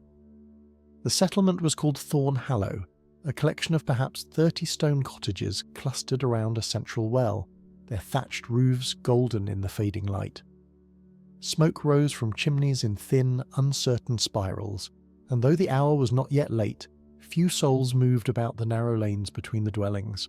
Those who did walk abroad did so quickly, their heads bowed, casting nervous glances toward the hills that rose to the north like the hunched shoulders of sleeping giants. The village headman was a fellow named Aldrich, broad of shoulder and grey of beard, with the weathered face of one who had spent his life working the land. He met Gandalf at the edge of the village, his expression a mingling of hope and wariness that the wizard had seen many times before, in places touched by troubles beyond mortal understanding. Aldrich's hands, calloused and strong, twisted together as he spoke, betraying the anxiety that his gruff voice attempted to conceal. "You are the Grey Wanderer," Aldrich said, more statement than question. "We have heard tell of you, though I confess I never thought to see you in our humble corner of the world. The merchant who passed through spoke of your coming, said you might be able to help us with our troubles. I hope he spoke true, for we are at our wits' end, and I fear that if relief does not come soon, there will be nothing left of Thornhallow but empty houses and scattered bones." Gandalf regarded the headman with eyes that seemed to look not merely at him but through him, seeing perhaps the weight of sleepless nights and the burden of responsibility that pressed upon his shoulders. The wizard leaned upon his staff, its gnarled wood smooth from years of use, and when he spoke his voice carried the warmth of a fire on a cold night, the reassurance of a friend in times of trouble. "Tell me everything," Gandalf said simply. "Leave nothing out, no matter how small or strange it may seem. For in my experience, it is often the smallest details that illuminate the greatest mysteries." And so Aldrich spoke, the words tumbling from him like water released from a dam, the tale of Thornhallow's suffering pouring forth in all its troubling detail. It had begun, he explained, some 6 weeks past, shortly after the autumn equinox. The first to be affected was old Marta, the village's herbalist, a woman of great age who had tended to the sick and injured of Thornhallow for longer than most could remember. She had awakened one morning screaming of fire and shadow, of a great darkness rising from beneath the hills, of voices crying out in a language she could not understand, but somehow knew spoke of doom and despair. The villagers had thought it merely a nightmare, the troubled sleep of an elderly woman whose mind perhaps had begun to wander, as minds sometimes do in the twilight of life.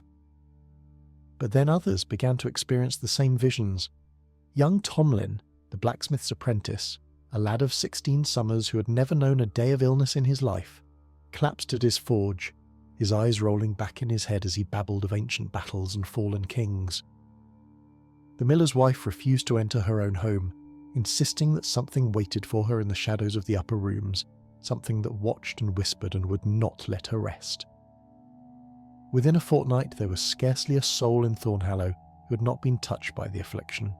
Sleep became a thing to be feared rather than welcomed, for to close one's eyes was to invite the visions, the terrible dreams that left one more exhausted upon waking than before retiring. Folk took to sleeping in shifts, watching over one another, shaking awake those who cried out or thrashed in their beds. But even waking offered no true respite, for the visions began to bleed into the daylight hours, manifesting as shadows at the corner of one's vision, as whispers just below the threshold of hearing, as a persistent sense of dread that settled upon the heart like a stone.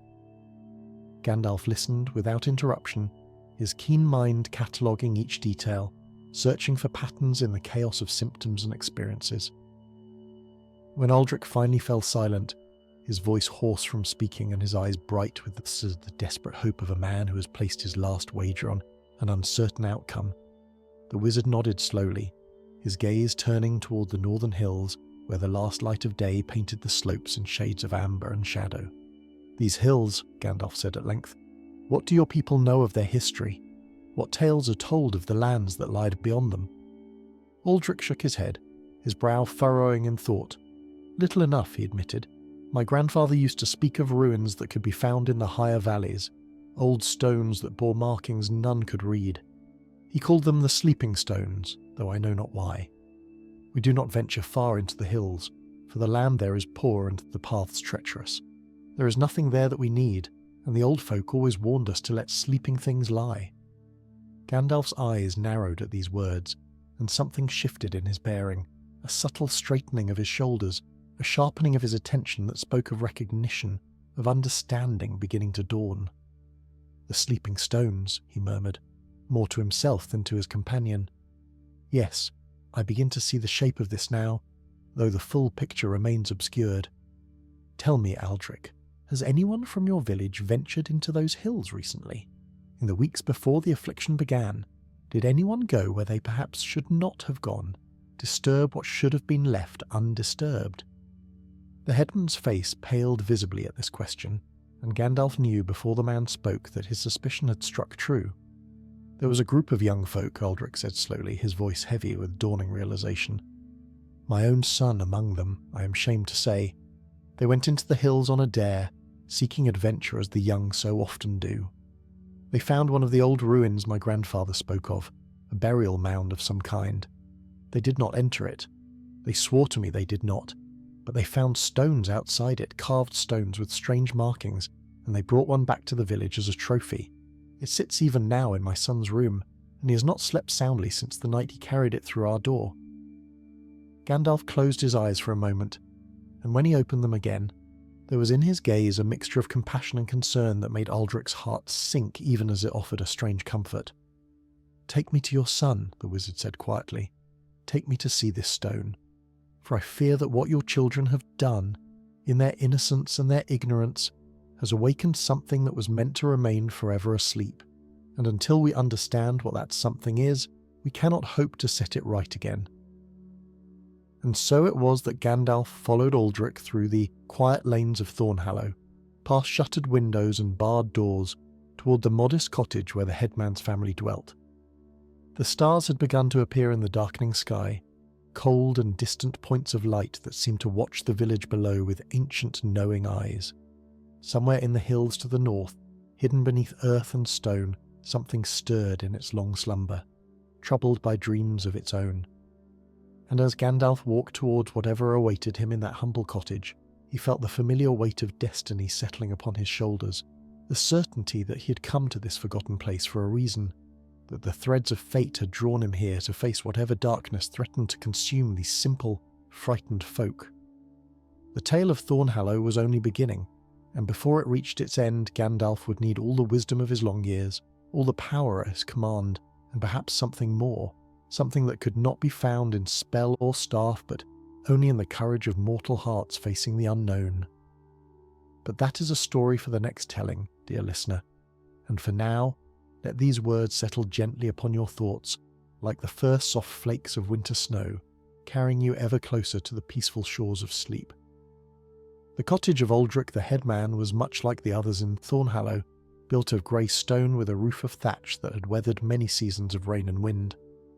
Yet as Gandalf approached its threshold, he felt a subtle wrongness in the air, a disturbance that prickled at his senses like the distant rumble of thunder before a storm. The door stood slightly ajar, and from within came the soft sound of someone weeping, the quiet, exhausted sobs of one who has cried so long that tears have become as natural as breathing. Aldrich pushed open the door and stepped inside, gesturing for Gandalf to follow. The interior was warm from the fire that burned low upon the hearth, but the warmth seemed unable to penetrate the chill that hung about the place like an invisible shroud. A woman sat beside the fire, her face lined with worry and sleeplessness, her hands busy with mending that she attended to more from habit than intention. She looked up as they entered, and her eyes widened at the sight of the tall, grey-clad figure who ducked beneath the lintel to enter her home. "This is my wife, Hilda," Aldrich said quietly, "and the weeping you hear comes from our daughter Elspeth, who has been the worst afflicted of all the village. She was with the group that ventured into the hills, though she is but 12 summers old and should never have been allowed to join such an expedition. Since that night she has known no peace, waking or sleeping." Gandalf nodded gravely, his keen eyes taking in every detail of the modest dwelling. The cottage was clean and well kept, the furnishings simple but lovingly maintained. Yet upon the walls and in the corners he noticed small bundles of dried herbs, protective charms of the sort that common folk hung to ward off evil spirits. They would offer no protection against what troubled this house, but he understood the desperate hope that had placed them there. "Where is your son?" Gandalf asked. "And where is the stone he brought back from the hills?" Aldrich's face grew troubled, and he exchanged a glance with his wife that spoke of arguments had and fears shared in the dark hours of the night. "Torvin is in his room," the headman replied. "He has not left it in 3 days. save to take what little food and water we can persuade him to accept. He sits with the stone, staring at it, speaking to it sometimes in words we cannot understand. We have tried to take it from him, but he grows violent when we approach, and there is a strength in him now that seems beyond his years. We feared we might harm him if we pressed too hard, and so we have waited, hoping that whatever spell holds him might loosen its grip. Gandalf leaned upon his staff, considering these words carefully. The situation was more serious than he had initially suspected. Whatever power resided in that stone had already begun to take root in the boy's mind, weaving itself into his thoughts and will, like the roots of a tree growing into the cracks of ancient stonework. Time was of the essence, for the longer such connections were allowed to persist, the more difficult they became to sever. "Take me to him," the wizard said, "but before we enter his room, tell me this. The burial mound from which this stone was taken, did the children describe it to you? Did they speak of any markings upon it? Any symbols or inscriptions that might indicate who or what was interred within?" Aldrich nodded slowly, his memory reaching back to the night his son had returned from the hills, flushed with excitement and pride at the trophy he carried. Torvin spoke of a great mound of earth, he recalled, covered with grass so thick and green it seemed unnatural for that barren place. There was a stone doorway, sealed with a boulder too heavy for them to move, and around it were smaller stones arranged in a circle. The stone he took was one of these, the smallest of them, barely larger than a man's head. It was covered with carvings, he said, spirals and lines that seemed to move when you looked at them in certain light. The wizard's expression grew graver still at this description. He knew these lands, knew the history that lay buried beneath their quiet surface like bones beneath the skin. In ages past, before the rise and fall of Arnor, before even the coming of the Númenóreans to Middle-earth's western shores, other peoples had walked these hills. Some had been men of a sort, though different from those who came after, and their ways had been strange, and their powers stranger still. They had not gone gentle into the long night of history, and some among them had made provisions to ensure that their influence would persist long after their bodies had returned to the earth. "This is as I feared," Gandalf said quietly, more to himself than to Aldrich. "The mound your children found was no ordinary grave. It was a binding place, a prison of sorts, where something dangerous was sealed away in the distant past. The stones arranged around it were not mere decoration but anchors, each one serving to reinforce the barriers that kept the thing within from reaching out into the world of the living. By removing one of those anchors, your son has weakened the binding. The nightmares that plague your village are but the first whispers of what lies beneath that mound, testing its chains, seeking a way to break free entirely." Hilda let out a soft cry of dismay, her mending falling from her trembling hands. "What can be done?" she asked, her voice thick with fear. "Is there any way to undo what has been done to save our son and our village from this curse?" Gandalf placed a gentle hand upon her shoulder, and though his touch was light, there was in it a reassurance that seemed to flow from some deep well of strength and compassion. "There is always hope," he said kindly, "so long as there are those willing to fight for it. The stone must be returned to its proper place, and the binding must be reinforced. But first, I must see your son and understand the full extent of the connection that has formed between him and the darkness he's unwittingly served. Lead the way." They climbed a narrow stair to the upper level of the cottage, where two small rooms opened off a cramped landing. From behind one door came the continued sound of Elspeth's weeping, a pitiful noise that tugged at Gandalf's heart.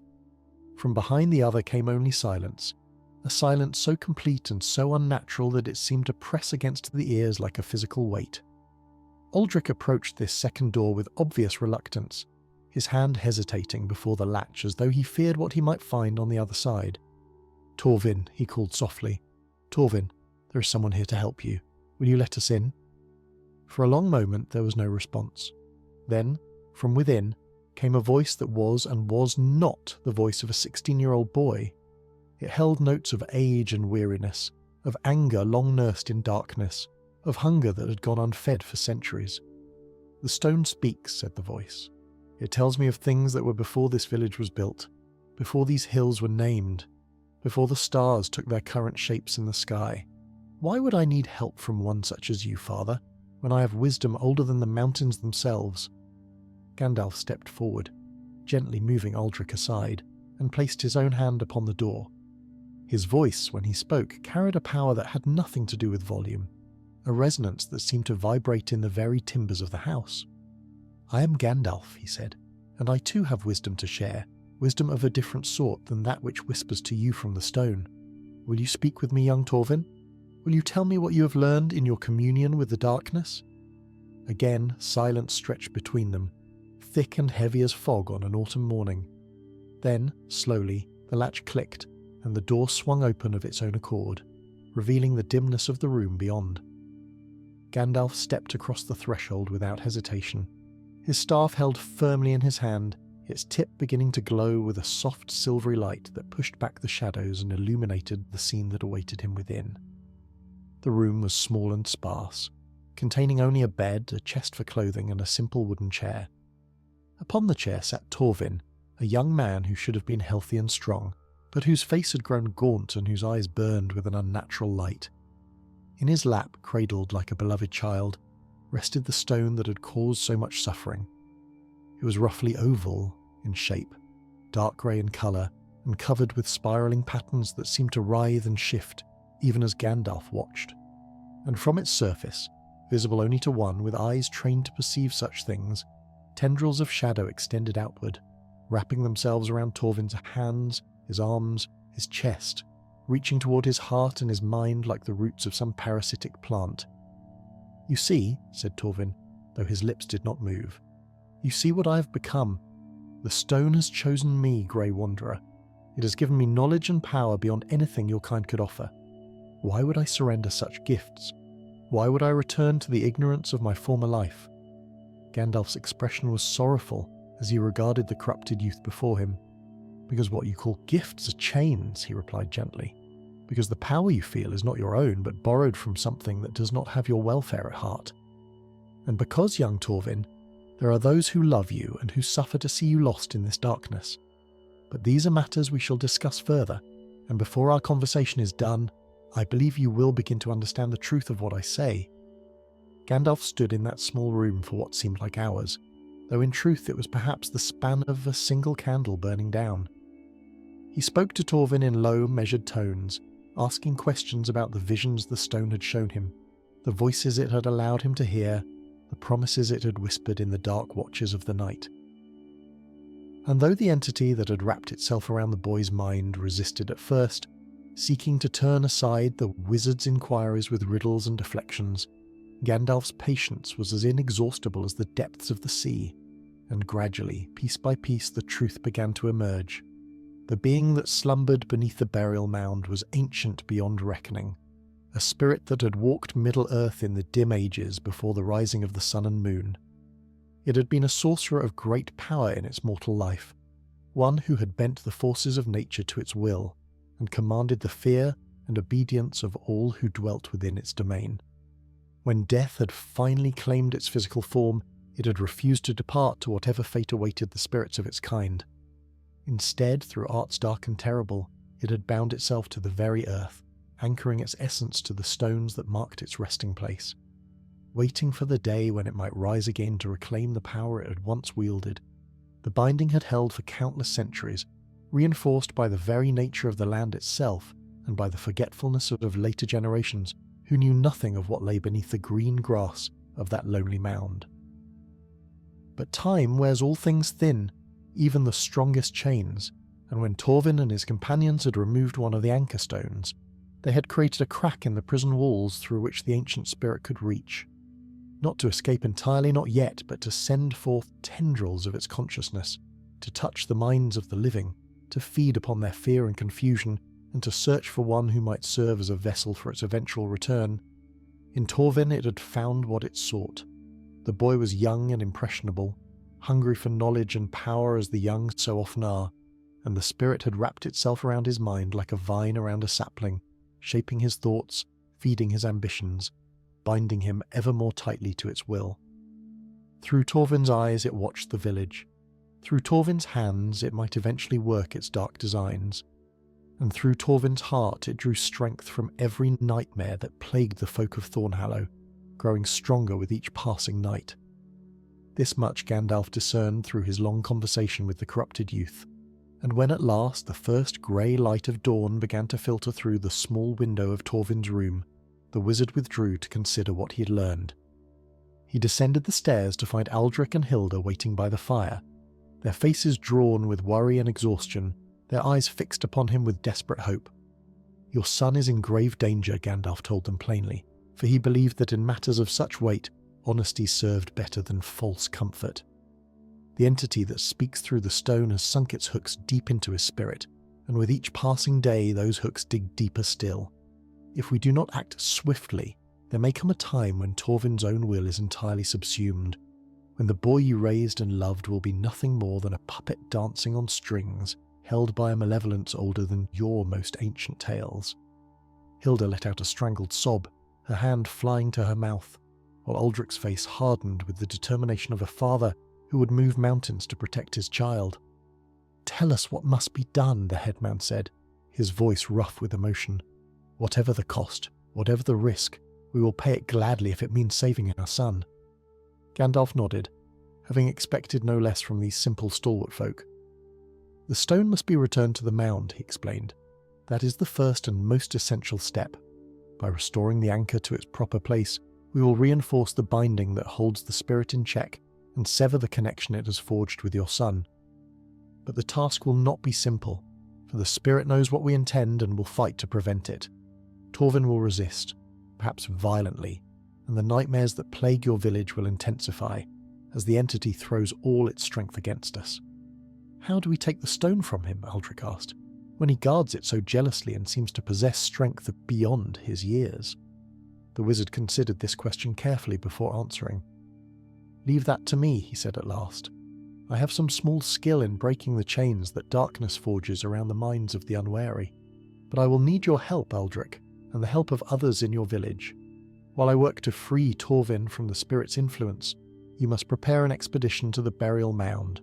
Choose those among your people who are strongest of will and stoutest of heart, those who can resist the fear that the entity will send against them. They must carry the stone back to its rightful place and set it once more within the circle that surrounds the mound." "And what of the spirit itself?" Hilda asked, her voice trembling. "Even if we return the stone, will it not simply reach out again, seeking another victim, another crack through which to extend its influence?" Gandalf's expression grew thoughtful, and for a moment he seemed to look beyond the walls of the cottage, beyond the village, beyond even the hills that loomed to the north, gazing at something only he could perceive. "The binding was made in ages past by hands more skilled than mine," he admitted. "I cannot strengthen it beyond what it once was, nor can I destroy the entity entirely without unleashing forces that would cause more harm than good. But I can add my own wards to the circle, protections that will hold for many lifetimes of men, and I can leave behind knowledge that will allow your descendants to recognize the signs should the spirit ever stir again. It is not a perfect solution, but in this world perfect solutions are rare as mithril and twice as precious." With the plan agreed upon, Gandalf set about his work. He spent the morning in Torvin's room, engaging the boy in a battle of wills that was fought not with swords or spells, but with words and patience, with compassion and understanding. He spoke to the part of Torvin that still remained, the frightened youth buried beneath layers of borrowed power and false promises, reminding him of the life he'd known before the stone had claimed him. He spoke of the simple joys of honest work and loyal friendship, of the love of family and the contentment of a life lived in harmony with the natural order of things. And slowly, painfully, something began to shift. The tendrils of shadow that bound Torvin to the stone grew less dark, less substantial, as the boy's own will began to reassert itself. He wept, the first true tears he had shed since bringing the cursed object into his home, and in his weeping, there was both sorrow and relief, the catharsis of one who has awakened from a terrible dream to find that the world remains whole and good. By the time the sun had reached its zenith, Torvin's grip upon the stone had loosened enough that Gandalf was able to take it from him without resistance. The boy collapsed into an exhausted sleep, the first natural rest he'd known in weeks, and the wizard carried the stone downstairs where Aldrich and a group of 6 villagers waited, their faces set with grim determination. "You understand what must be done," Gandalf said, placing the stone in a leather sack that had been lined with protective herbs and sealed with words of warding. "The path will not be easy, and the spirit will send visions against you, seeking to turn you back or to turn you against one another. You must hold fast to the knowledge of what is true and real. Remember your families, your friends, the lives you have built in this place. These are your anchors, as surely as this stone was an anchor for the binding that holds the darkness at bay. Aldrich accepted the sack with steady hands, slinging it over his shoulder as though it weighed no more than a bag of grain. "What of you?" he asked the wizard. "Will you not accompany us on this journey?" Gandalf shook his head slowly. "My place is here," he replied, "watching over your son and the others who have been most deeply touched by the entity's influence. The connection has been weakened, but it is not yet fully severed. If I leave now, the spirit may attempt to reclaim what it has lost, and all our work will have been for naught. Go swiftly and return before nightfall if you can, for the darkness will be strongest after the sun has set." And so the expedition departed, 7 souls setting forth into the hills that had for so long been avoided by the folk of Thornhallow. Gandalf watched them go from the door of Aldrich's cottage, his hand raised in a gesture of blessing, his lips moving in words of protection that followed them like invisible guardians.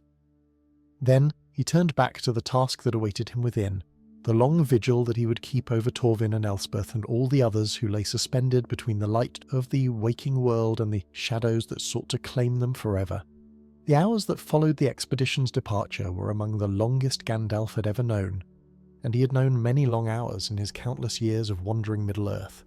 He moved through the village like a shepherd among his flock, visiting each household where the afflicted lay in their troubled sleep, speaking words of comfort to those who watched over them, weaving subtle enchantments of protection around the most vulnerable. The entity beneath the mound had sensed the threat to its plans, and its response was to redouble its assault upon the minds of Thornhallow's people, sending wave after wave of nightmare visions crashing against their defences like the sea against a rocky shore. In one cottage, an elderly man sat bolt upright in his bed, his eyes wide and unseeing, his mouth open in a soundless scream, as terrors visible only to him played out before his inner sight. Gandalf placed his hand upon the man's brow and murmured words in a language that had not been spoken aloud since the elder days, words that carried the peace of starlight and the stillness of deep forests untouched by shadow. Gradually the tension drained from the old man's features, and he sank back against his pillows, his breathing evening out into the gentle rhythm of natural sleep. In another home, a young mother clutched her infant to her chest, tears streaming down her face as she begged the wizard to save her child from the darkness that she could feel pressing in from all sides. The baby was too young to dream as older folk dreamed, but even so, it whimpered and fussed, disturbed by emanations that it could sense but not understand. Gandalf took the child gently in his arms and began to hum a melody so old that it predated the making of the world itself, a lullaby that the Ainur had sung in the timeless halls of Iluvatar before the first note of creation had been struck. The baby's eyes grew heavy, and within moments it slept peacefully, a smile playing at the corners of its tiny mouth as though it dreamed of things beautiful beyond mortal imagining.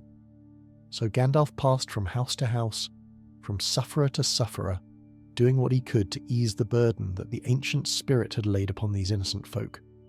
Yet even as he worked, he felt the entity's attention turning toward him, probing at his defences, seeking some weakness through which it might strike. It was old, this thing beneath the mound, old and cunning and patient with the patience of stone. It did not fear Gandalf as it perhaps should have feared him, for it knew nothing of Maya or Astari or the powers that moved behind the visible world. It knew only that here was another mind, stronger than those of the villagers, and therefore a greater prize should it be claimed. The attack, when it came, was subtle and insidious. Gandalf was kneeling beside the bed of a young girl, Elspeth, Aldrich's daughter, who had fallen into a fever that burned hot as a forge fire despite the cool cloths that her mother pressed to her brow. The wizard was in the midst of a particularly delicate working, attempting to unravel the threads of influence that the entity had woven through the child's dreaming mind when suddenly he found himself elsewhere.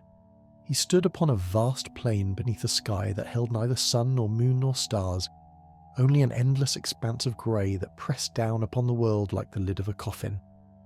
Before him rose a tower of black stone, its walls smooth and featureless, its height so great that its summit was lost in the formless murk above. and at the base of the tower, seated upon a throne of bones and shadows, was a figure that might once have been human, but had long since become something else entirely. "You come to my domain uninvited, Grey Wanderer," the figure said, its voice like the grinding of tectonic plates deep beneath the earth. "You seek to undo what I have wrought, to steal from me the vessels I have chosen to return me to the silence of the grave. But I was old when your kind first walked upon this world, and I will be old still when the last of your stars has guttered and died. What hope have you against one such as I?" Gandalf stood firm against the weight of the entity's presence, drawing upon reserves of strength that went far deeper than his aged and weathered exterior might suggest. "You speak of age as though it were a virtue," he replied calmly, "but age without wisdom is merely stubbornness, and power without purpose is merely cruelty. You have bound yourself to the earth in your fear of what lies beyond death, and in doing so, you have become less than you were, not more. The living fear you because they do not understand you, but I see you for what you truly are, a prisoner of your own making, howling in your cage, desperate for any touch of warmth or light to remind you what it felt like to truly exist." The entity surged to its feet and the plain trembled with its rage. The grey sky darkened further, and from the horizon came sounds of thunder and the distant clash of unseen armies. "You dare speak to me of existence," it roared. "You who are merely a visitor to this world, wearing flesh like a costume, playing at mortality while your true nature remains hidden behind a mask of flesh and blood? I know what you are, Gandalf the Grey. I have glimpsed the fire that burns within you, the flame that was kindled before the shaping of Arda. And I tell you this, even that fire will not be enough to save these pathetic creatures you seek to protect. When the sun sets this day, they will be mine, every one of them, and you will flee this place in defeat, bearing the knowledge of your failure like a brand upon your soul." But Gandalf merely smiled, a smile that held no fear, no doubt, only the quiet confidence of one who has faced greater darkness than this and emerged unbroken. "You see much," he acknowledged, "but you understand little. The fire within me is not mine to command at will, it is true. I am bound by constraints that you, in your endless selfishness, could never comprehend. But I need not call upon that fire to defeat you, spirit, for you have already defeated yourself. In your hunger for the minds of the living, you have spread yourself too thin. In your eagerness to claim new vessels, you have neglected the bonds that hold you to your resting place. Even now, those bonds are being restored, and when the last stone is set back in its proper place, you will find yourself once more confined to the darkness you have made your home." The entity's laughter was terrible to hear, a sound that held no mirth but only malice and contempt. "You speak of the fools who carry my anchor back to the mound," it said. "Do you think I have not seen them struggling through their hills, their hearts full of fear, their minds ripe for the taking? Before they reach their destination, they will turn upon one another, or flee in terror, or simply lie down and surrender to the inevitable. Your hope is misplaced, Grey Wanderer. Your faith in the strength of mortals will be your undoing." Gandalf's smile did not waver. "Then we shall see," he said simply, "for I have walked among mortals for many long years, and I have learned never to underestimate the courage that can be found in the smallest and most unlikely of hearts. Return to your watching, spirit. Watch and learn what those you dismiss as pathetic are capable of when they fight for those they love." And with that, he wrenched his consciousness free of the entity's grip, returning to himself in the small bedroom where Elspeth lay fevered and moaning. The working he had begun was disrupted, scattered like leaves before a gust of wind, but the girl still breathed, still fought, and that was enough. Gandalf gathered himself, wiped the sweat from his brow with a trembling hand, and began again. There was still time. There had to be still time. For even as he worked, he sent his thoughts outward, seeking the minds of those who laboured in the hills, lending them what strength and encouragement he could spare. "Hold fast," he whispered into the ether, knowing that they might not hear him directly, but hoping that some echo of his intent might reach them nonetheless. "Hold fast and do not falter. The darkness is strong, but you are stronger. You carry with you the light of every hearth in Thornhallow, every laugh and every tear, every moment of joy and sorrow that makes a life worth living. That light cannot be extinguished by fear. That light cannot be dimmed by shadow. Hold fast, my friends, and let your love be your shield against the night." In the hills above Thornhallow, the expedition pressed onward through terrain that seemed determined to thwart their every step. What should have been a journey of perhaps 2 hours had stretched into 4, for the paths they followed twisted and doubled back upon themselves, and landmarks that should have guided their way appeared in places they had no right to be. Aldrich led the group with the leather sack containing the anchor stone slung across his back, its weight growing heavier with each passing mile, as though the object within resented being returned to its proper place and sought to drag him down into the earth itself. The 6 villagers who accompanied him were among the sturdiest folk Thornhallow had to offer. There was Brennan the smith, whose arms were thick as oak branches from years of working at the forge, and his wife Mira, who had once fought off a pack of wolves with nothing but a cooking pot and her own fierce determination. There were the brothers Tam and Corwin, shepherds who knew these hills better than any others in the village, though even they admitted that the landscape seemed changed, twisted by some malign influence that turned the familiar strange and the safe treacherous. And there was old grandmother Wynne, who had insisted on joining the expedition despite her advanced years, claiming that she had dreamed of this journey long before the troubles began, and that her presence was necessary for reasons she could not fully explain. The entity beneath the mound had not been idle while they travelled. It sent against them visions designed to break their resolve. Illusions so vivid that they could scarcely be distinguished from reality. Brennan saw his smithy consumed by flames, his life's work reduced to ashes while shadowy figures danced in the inferno. Mira witnessed her children wandering lost in an endless forest, calling for her in voices that grew ever more faint and desperate. The shepherd brothers beheld their flocks scattered across barren hillsides, dying of thirst and starvation while they stood helpless to save them. Each vision was tailored to strike at the deepest fears of its target, to plant seeds of doubt and despair that might blossom into paralysis or flight. But these were folk who had endured harsh winters and lean harvests, who had buried loved ones and rebuilt after floods and fires, who knew that life in the wild places of Middle-earth demanded resilience above all else. They clung to one another, speaking words of encouragement when courage faltered, sharing memories of better times when the darkness pressed too close. And though tears streamed down their faces and their hands shook with the effort of resistance, not one of them turned back. It was Grandmother Wynne who proved the expedition's greatest asset, though none had expected such strength from one so frail in appearance. She walked at the rear of the group, her gnarled walking stick tapping a steady rhythm against the stony ground, and whenever the visions threatened to overwhelm one of her companions, she would begin to sing. Her voice was thin and cracked with age, carrying tunes that her own grandmother had taught her in the distant days of her youth. Songs about brave hobbits and clever foxes, about lovers reunited and children finding their way home.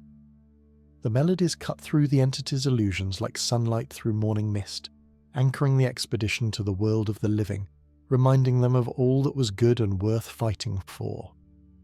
As the afternoon wore on and the sun began its descent toward the western horizon, the group crested a final ridge and beheld at last their destination. The burial mound rose from a shallow valley like a green hill set apart from its fellows, its slopes covered with grass so vibrant it seemed almost to glow in the golden light. Around its base, a circle of standing stones marked the boundary of the ancient binding, and even from this distance, the expedition could see the gap where the missing anchor had once stood, a wound in the circle through which darkness seeped like blood from an open vein. "There it is," Aldrich said, his voice rough with exhaustion and emotion. "We have only to descend into that valley, replace the stone in its proper position, and our task is complete. It seems so simple when put into words, and yet I fear the final stretch of our journey will be the hardest of all." His fear was well founded. As they began their descent into the valley, the entity's attacks intensified tenfold. The air grew thick and cold, and shadows gathered at the edges of their vision, taking shapes that suggested terrible things without ever quite resolving into recognizable forms. Whispers filled their ears, voices that spoke in the accent of loved ones long dead, urging them to abandon their foolish quest, to surrender to the inevitable, to lie down in the soft grass and sleep forever. The ground itself seemed to resist their passage, growing soft and treacherous beneath their feet, threatening to swallow them with every step. Corwin was the first to fall, his foot catching on a root that had not been there a moment before, sending him tumbling down the slope in a cascade of loose stones and torn earth.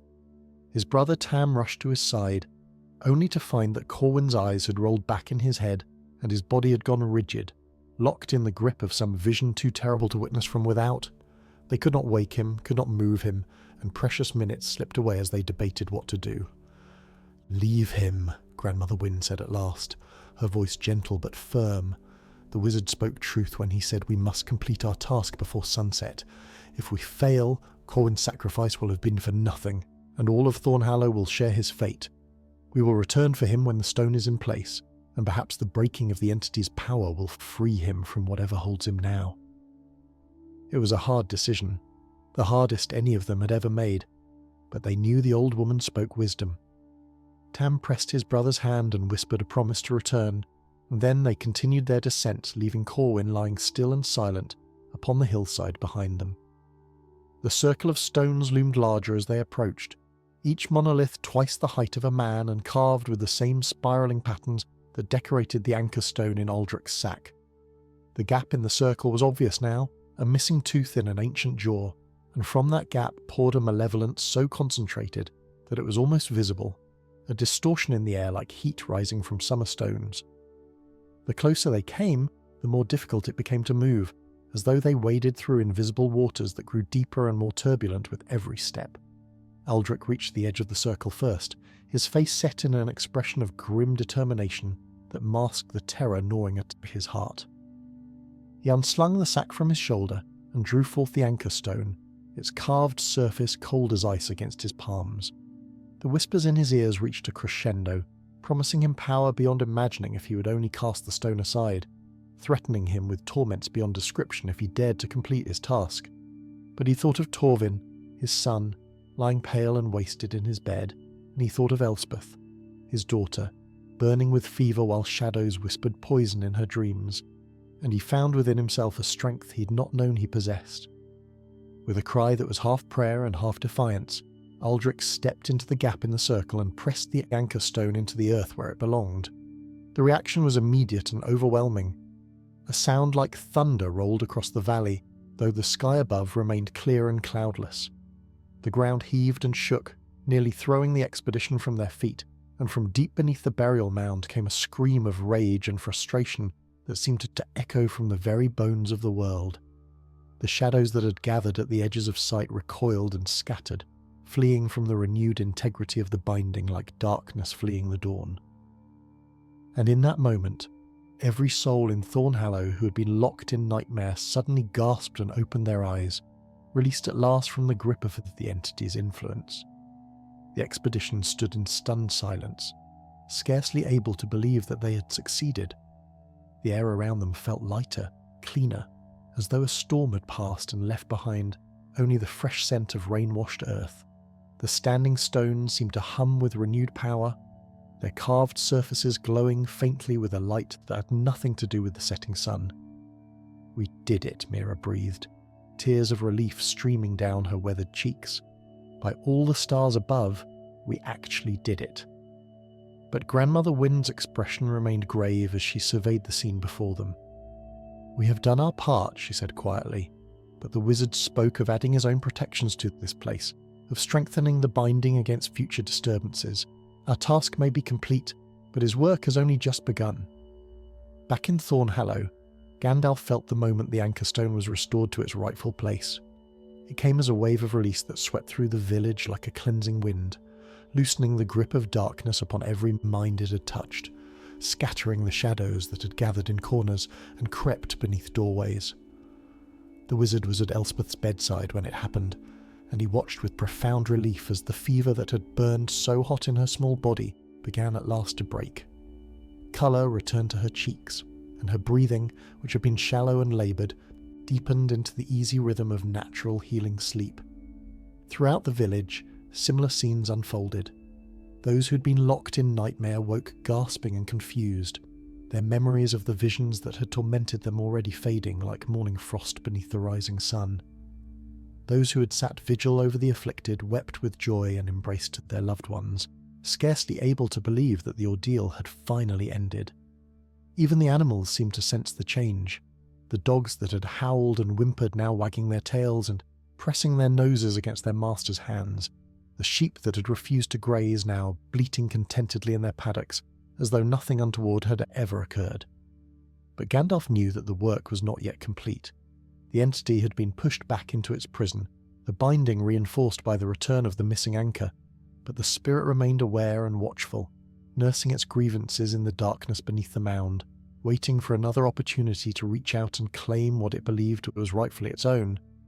If he left now, without adding his own protections to the ancient wards, there was every chance that in a generation or two, some other curious soul would disturb the binding and the cycle of suffering would begin anew.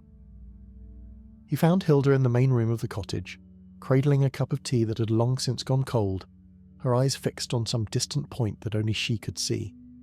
She looked up as he approached, and in her gaze he saw the exhaustion of one who has been pushed to the very limits of endurance and somehow found the strength to continue.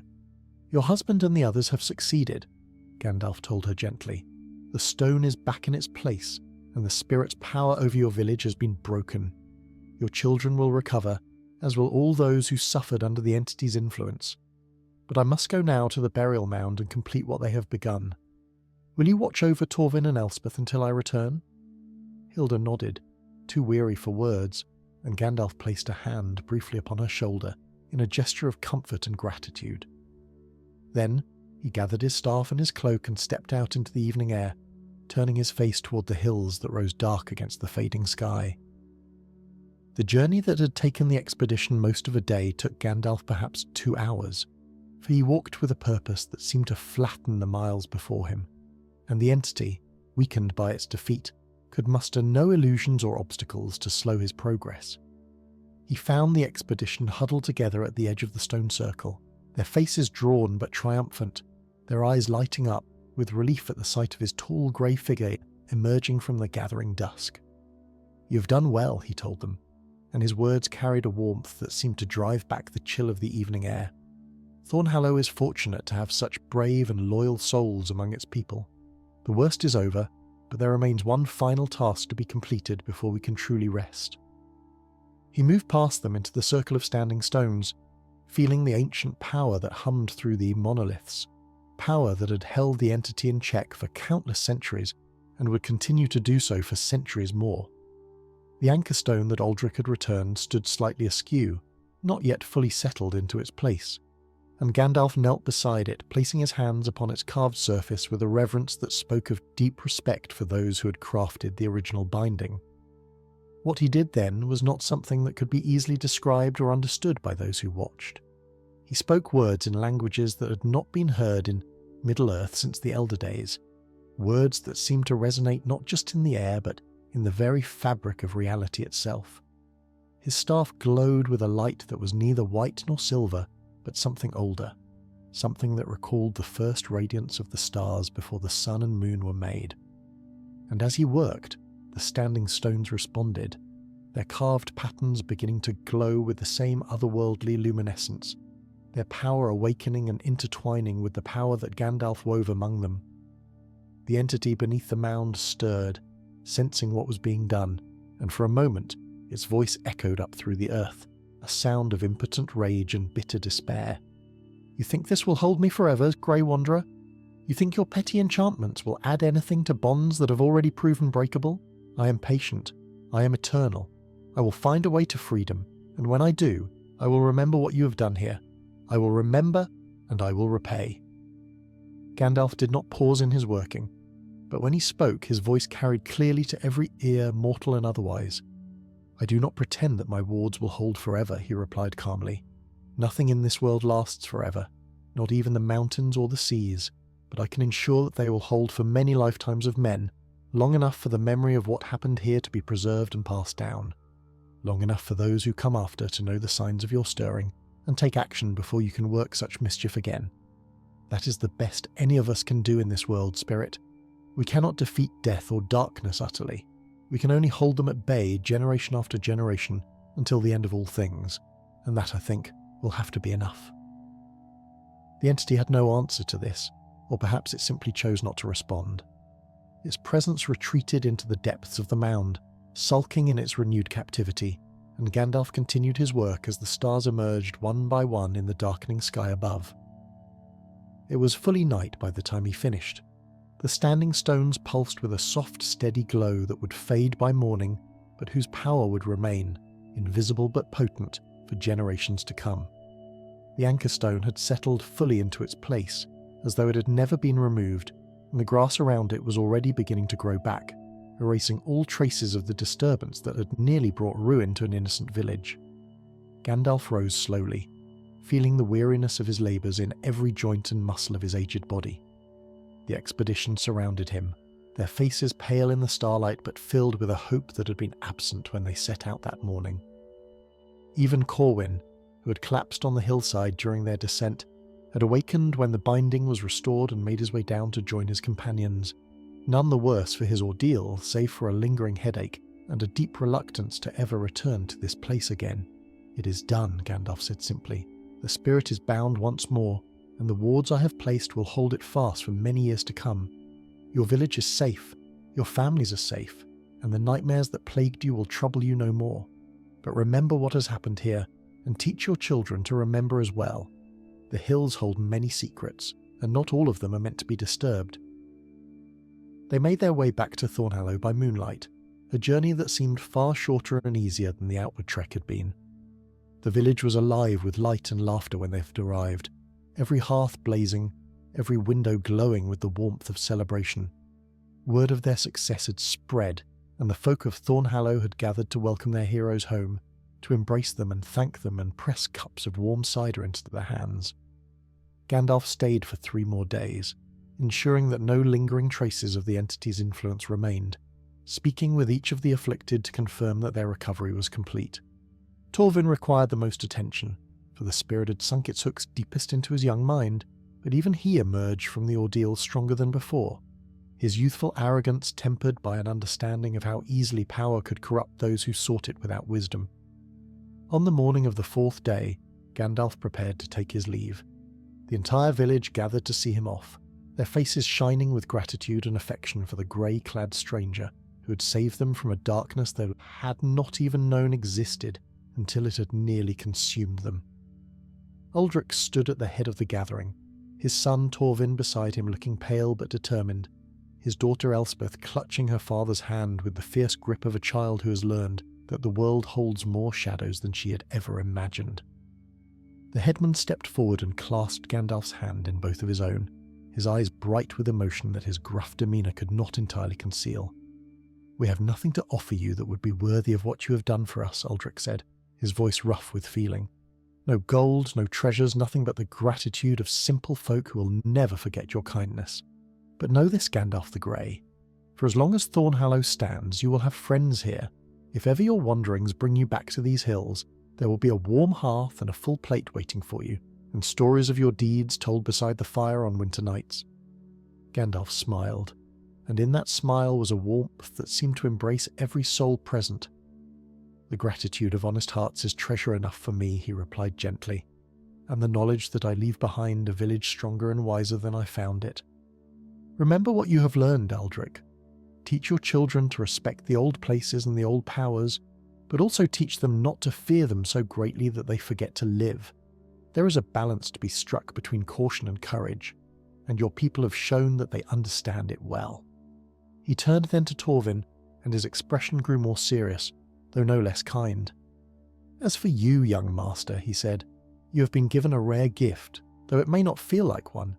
You have seen how easily the desire for power can lead us astray, how quickly borrowed strength becomes chains that bind us. Use this knowledge well. There is nothing wrong with ambition, nothing shameful in wanting to be more than what you are. But let your ambitions be tempered by wisdom, and seek your power through the honest effort rather than dark bargains. Do this, and you may yet accomplish great things in your life." Torvin nodded solemnly, his eyes meeting the wizard's without flinching. "I will remember," he said quietly, "and I will teach my own children, when I have them, to remember as well. The spirit beneath the mound will not find another willing vessel among my line, this I swear." Gandalf placed his hand briefly upon the young man's shoulder, then turned and began to walk toward the road that led south and east, toward distant lands and other troubles that awaited his attention. The folk of Thornhallow watched him go, standing in silence until his grey-clad figure had dwindled to a speck on the horizon and finally disappeared entirely, swallowed by the rolling hills that stretched endlessly toward the sunrise. And so ends the tale of Thornhallow, a story of darkness that crept forth from forgotten places and the courage of ordinary folk who stood against it. But the road stretches ever onward, dear listener, and Gandalf's wanderings were far from over. There were always more shadows to dispel, more sorrows to mend, more hearts in need of the gentle wisdom that he carried with him like a lantern through the long night of the world. So let us follow him now on another journey, to another place where trouble stirred and hope seemed dim, and see what marvels and mysteries awaited him there. Many months had passed since Gandalf's departure from Thornhallow, when he found himself travelling through the eastern reaches of Mirkwood, that vast and ancient forest which had once been called the Greenwood, but had long since earned a darker name. The trees here grew close and thick, their branches intertwining overhead to form a canopy so dense that even at midday the forest floor lay shrouded in perpetual twilight. Strange sounds echoed through the undergrowth, the calls of creatures that shunned the light and made their homes in the deepest shadows, and even the air seemed heavy with secrets better left undiscovered.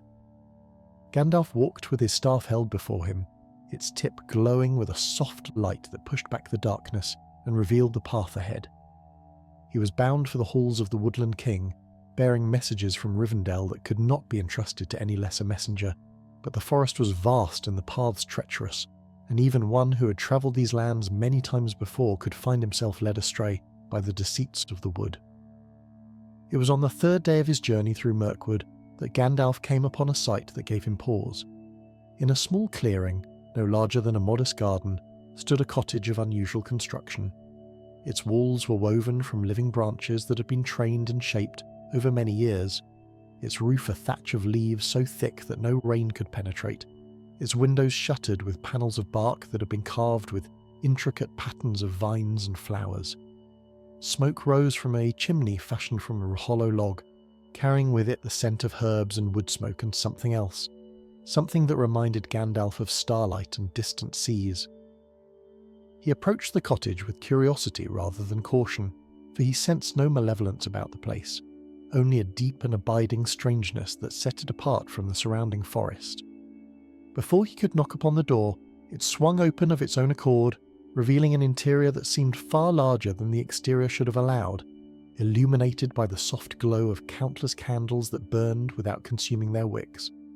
And standing in the doorway, regarding him with eyes that held the wisdom of ages uncounted, was a woman of indeterminate years. She might have been young or old, fair or plain, mortal or something else entirely. Her features seemed to shift subtly even as he watched, never settling into any single configuration, as though she existed in many forms simultaneously, and he saw only the facets that his mind could comprehend. "Gandalf the Grey," she said, and her voice was like music played on instruments that had no names in any tongue of Middle-earth.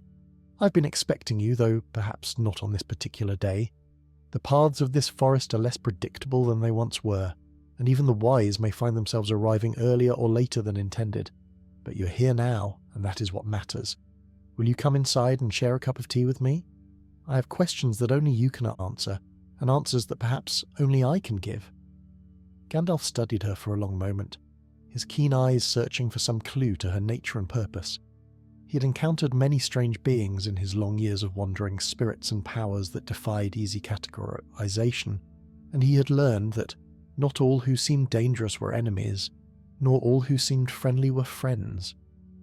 But there was something in this woman's gaze that spoke of genuine goodwill, a desire to help rather than harm, to share knowledge rather than hoard it. "I would be honoured to accept your hospitality," he said at last, inclining his head in a gesture of respect, "though I confess I do not know to whom I speak or how you came to make your home in this shadowed place." The woman smiled, and her smile held echoes of ancient forests and starlit meadows, of the first dawn that ever broke over a sleeping world. "Names are slippery things," she replied, stepping aside to allow him entry. "They change with the changing of the ages, and what I was called in the beginning has little meaning now. But if you must have something to call me, you may use the name that the Wood Elves gave me long ago, They called me Nimrodal's Echo, for they believed I was somehow connected to the lady who was lost seeking her beloved Amroth. Whether they were right or wrong, I cannot say. The past is a river with many tributaries, and I am not always certain which stream I emerged from. Gandalf crossed the threshold and found himself in a room that defied the logic of the small cottage he'd seen from outside. Shelves lined the walls from floor to ceiling, laden with books and scrolls and artifacts of every description. A fire burned cheerfully in a hearth of polished stone, and beside it stood 2 comfortable chairs with a small table between them, already set with cups and saucers and a pot that steamed with fragrant tea. The candlelight cast dancing shadows across the walls, and somewhere in the depths of the cottage, a clock ticked with a rhythm that seemed to match the beating of Gandalf's own heart. "Please sit," said the woman who called herself Nimrodal's Echo. "We have much to discuss, you and I, and the tea will grow cold if we stand here exchanging pleasantries all evening." Gandalf settled into the chair that the woman indicated, and as he did so, he felt the weariness of his long journey through Mirkwood ease somewhat, as though the very cushions were infused with restorative properties that soothed both body and spirit. He accepted the cup of tea that his hostess poured for him, noting the delicate pattern of silver leaves that adorned the porcelain, and took a sip that filled his mouth with flavours he could not name, but which reminded him somehow of peaceful afternoons in Rivendell and the laughter of friends long parted. Nimrodal's Echo seated herself in the chair opposite, her form seeming to settle and stabilise somewhat now that they were indoors, though her features still held that quality of gentle flux that made it impossible to fix her appearance firmly in memory. She regarded him with eyes that shifted between grey and green and gold, and when she spoke, her voice carried the cadence of many voices speaking in harmony, as though she were a choir contained within a single form. "You wonder why I have called you here," she said, though Gandalf had not spoken aloud. "Yes, called you, for the paths of this forest respond to will as much as to direction, and I have been waiting for an opportunity to speak with one who walks between the seen and unseen worlds as you do. There is a matter that troubles me, a question that has gnawed at my thoughts for longer than you might imagine, and I believe you may be the only one in all of Middle-earth who can provide the answer I seek." Gandalf set down his cup and leaned forward slightly, his interest piqued despite the caution that long experience had taught him to exercise in situations such as this. "I will answer if I can," he said carefully, "though I make no promises until I have heard the question.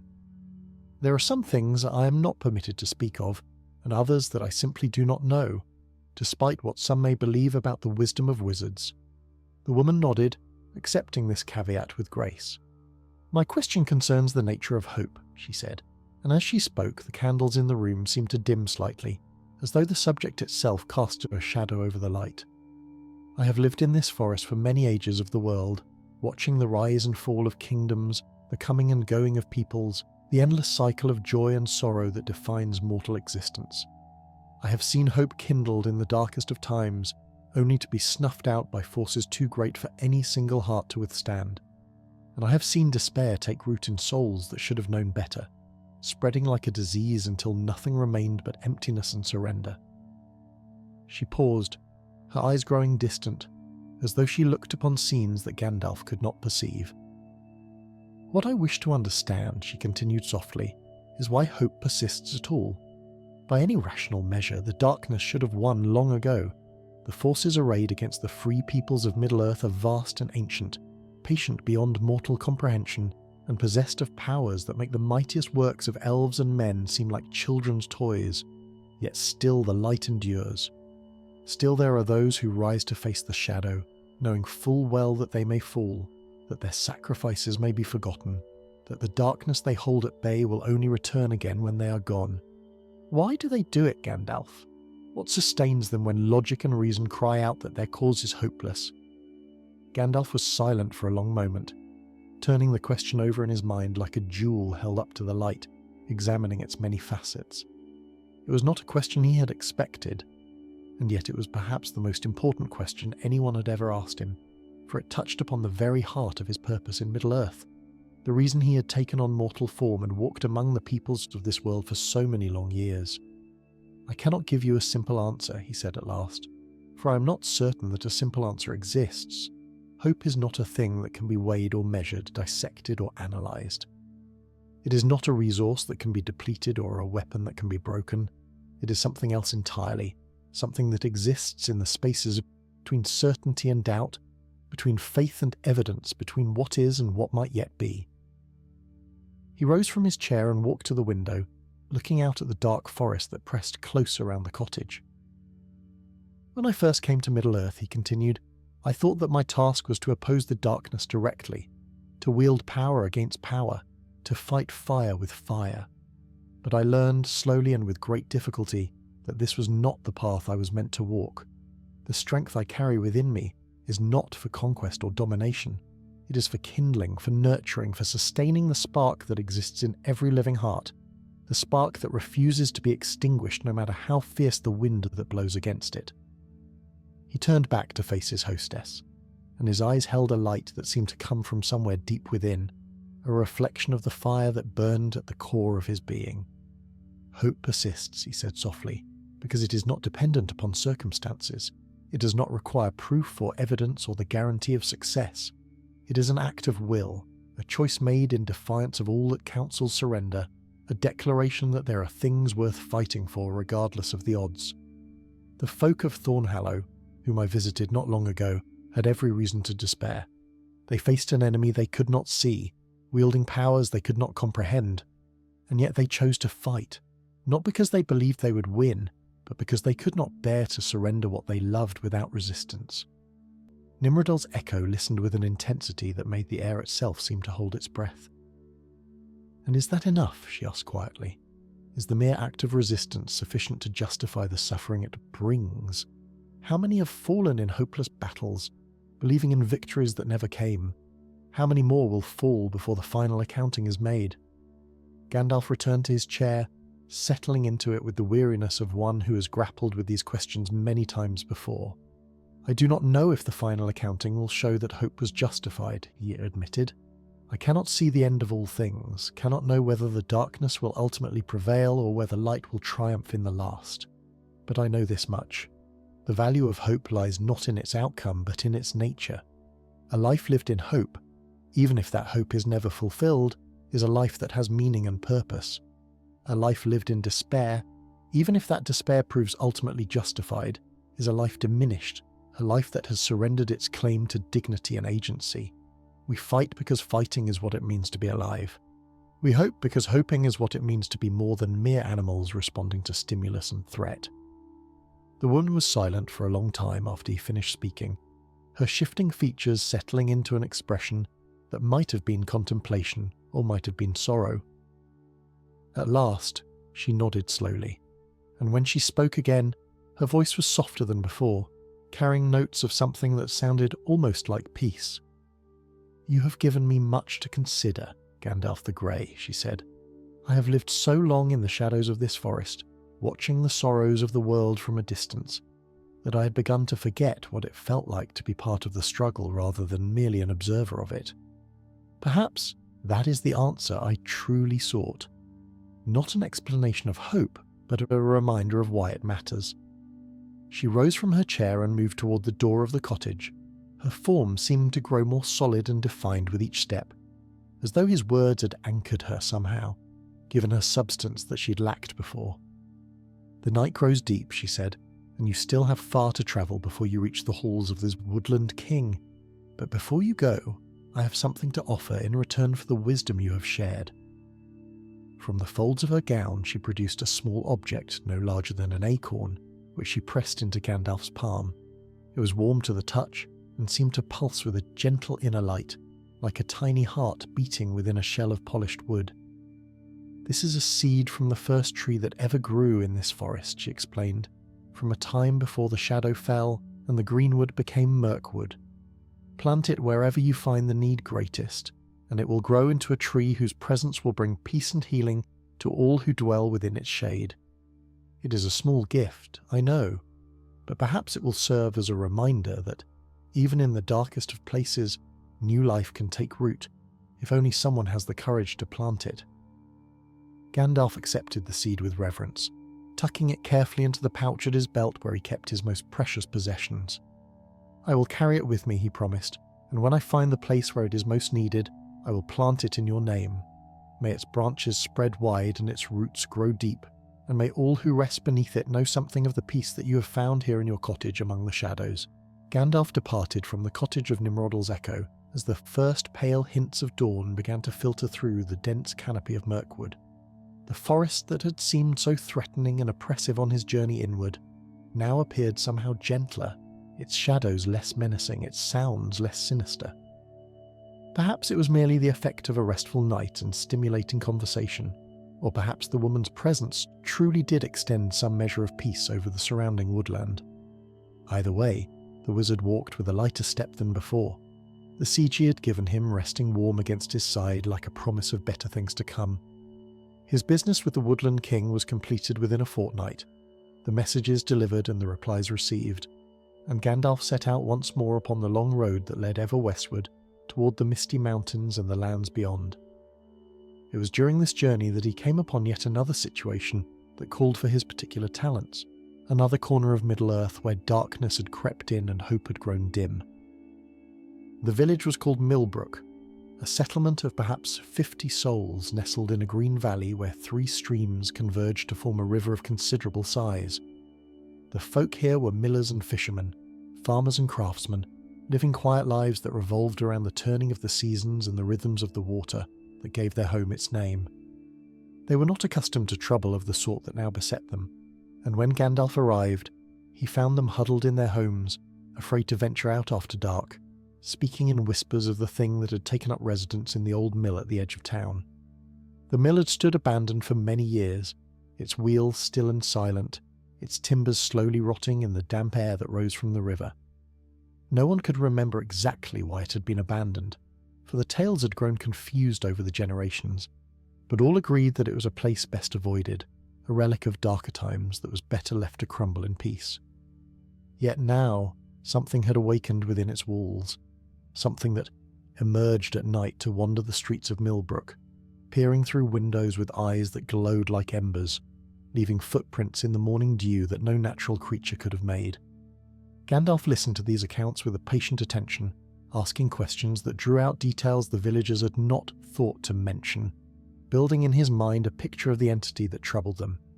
It was not, he quickly determined, a spirit of the same sort as the one that had plagued Thornhallow. This was something different, something that had once been human but had been twisted by grief and anger into a shape that could no longer be called mortal. A ghost, in the common parlance, though that word conveyed little of the complexity of such beings, the layers of emotion and memory that bound them to the world of the living long after their bodies had returned to the earth. "The old mill," he said to the village elder, a woman named Bronwyn, whose grey hair was braided with ribbons of blue and green. "Tell me its history. Who built it, and who last worked within its walls?" Bronwyn's face grew troubled at this question, and she exchanged glances with the other elders who had gathered to speak with the wizard. "It is not a tale we like to tell," she admitted.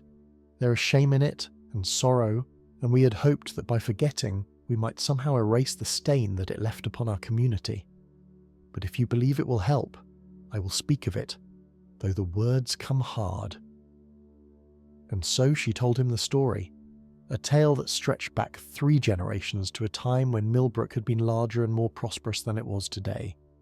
The mill had been the heart of the community then, grinding grain for farms throughout the valley, and its master had been a man named Aldous, skilled in his craft and respected by all who knew him.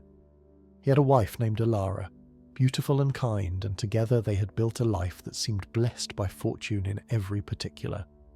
But fortune is a fickle thing, and tragedy came to Millbrook in the form of a fever that swept through the valley one bitter winter.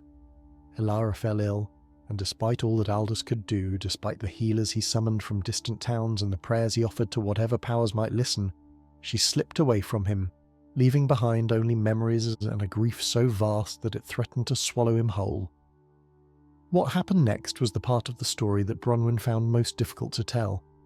Aldous, in his desperation, had turned to arts that should have been left untouched, seeking ways to bring his beloved back from the realm of the dead.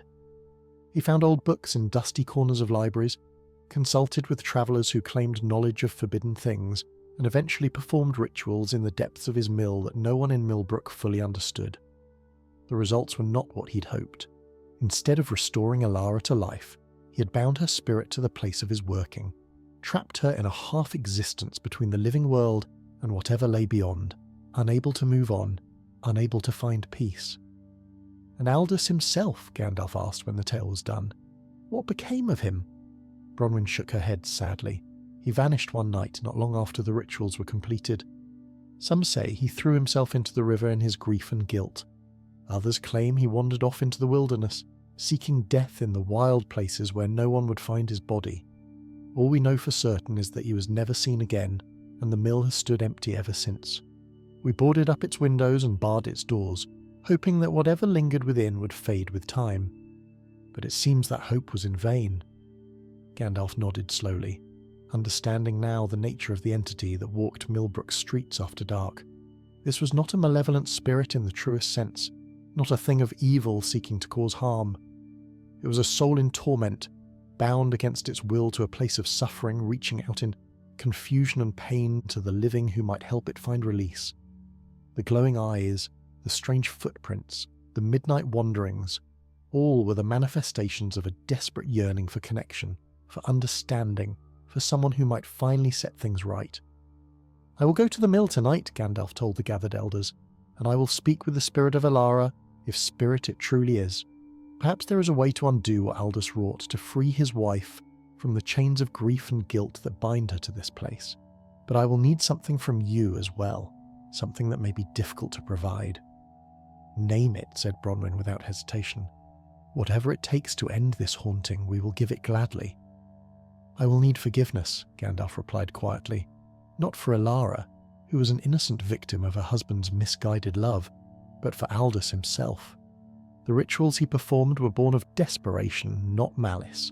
He sought to defy death because he could not bear the thought of existence without the one he loved. It was wrong, yes, and it has caused great suffering, but it was also profoundly human, and I suspect that part of what keeps Alara bound to this world is Aldous' own guilt, his inability to forgive himself for what he did. If the people of Millbrook can find it in their hearts to forgive him, it may provide the release that Alara needs to finally move on.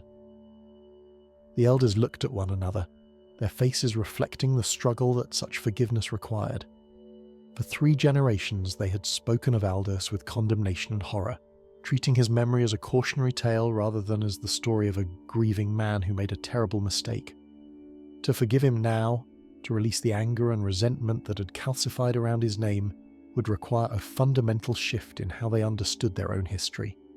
But they were good folk, these villagers of Millbrook, and they recognised wisdom when they heard it.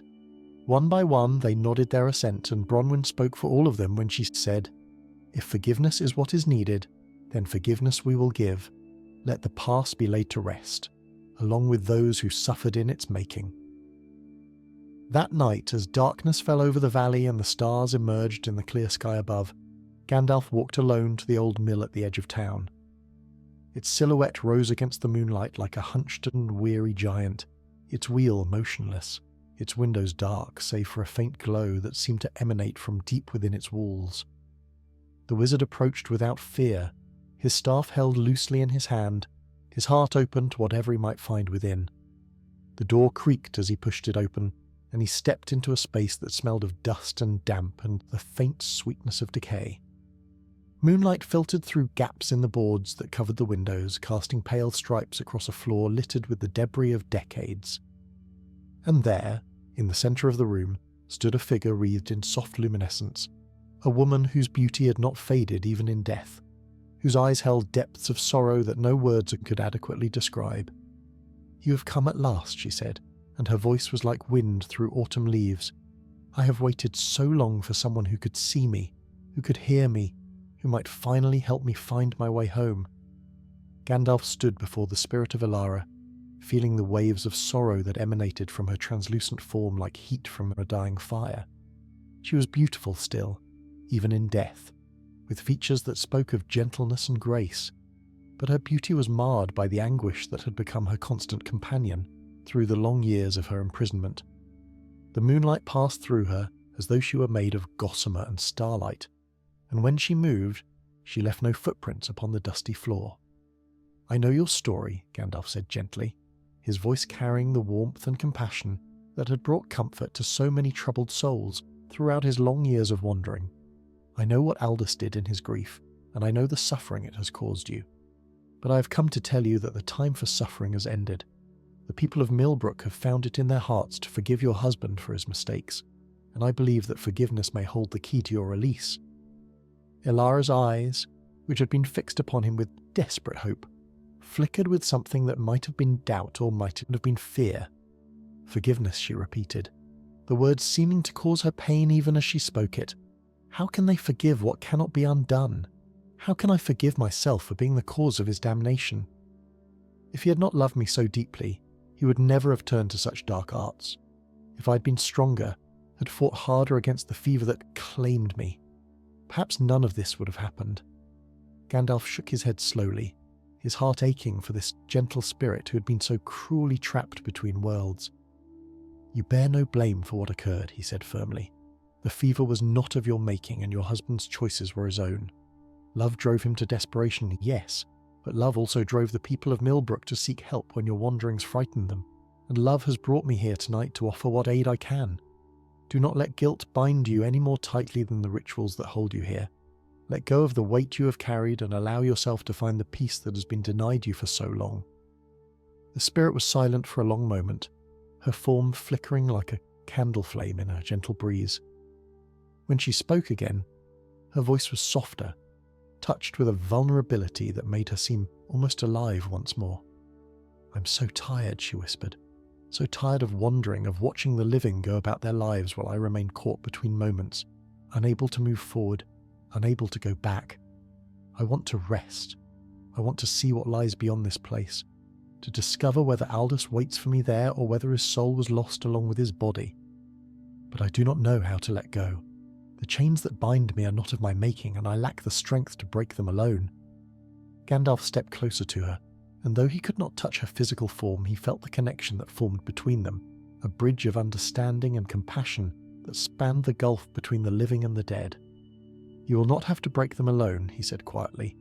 "I will help you, and the forgiveness of Millbrook will help you, and the love that brought you into this world and sustained you through your mortal years will help you. Close your eyes, Ilara, and think of the happiest moment of your life.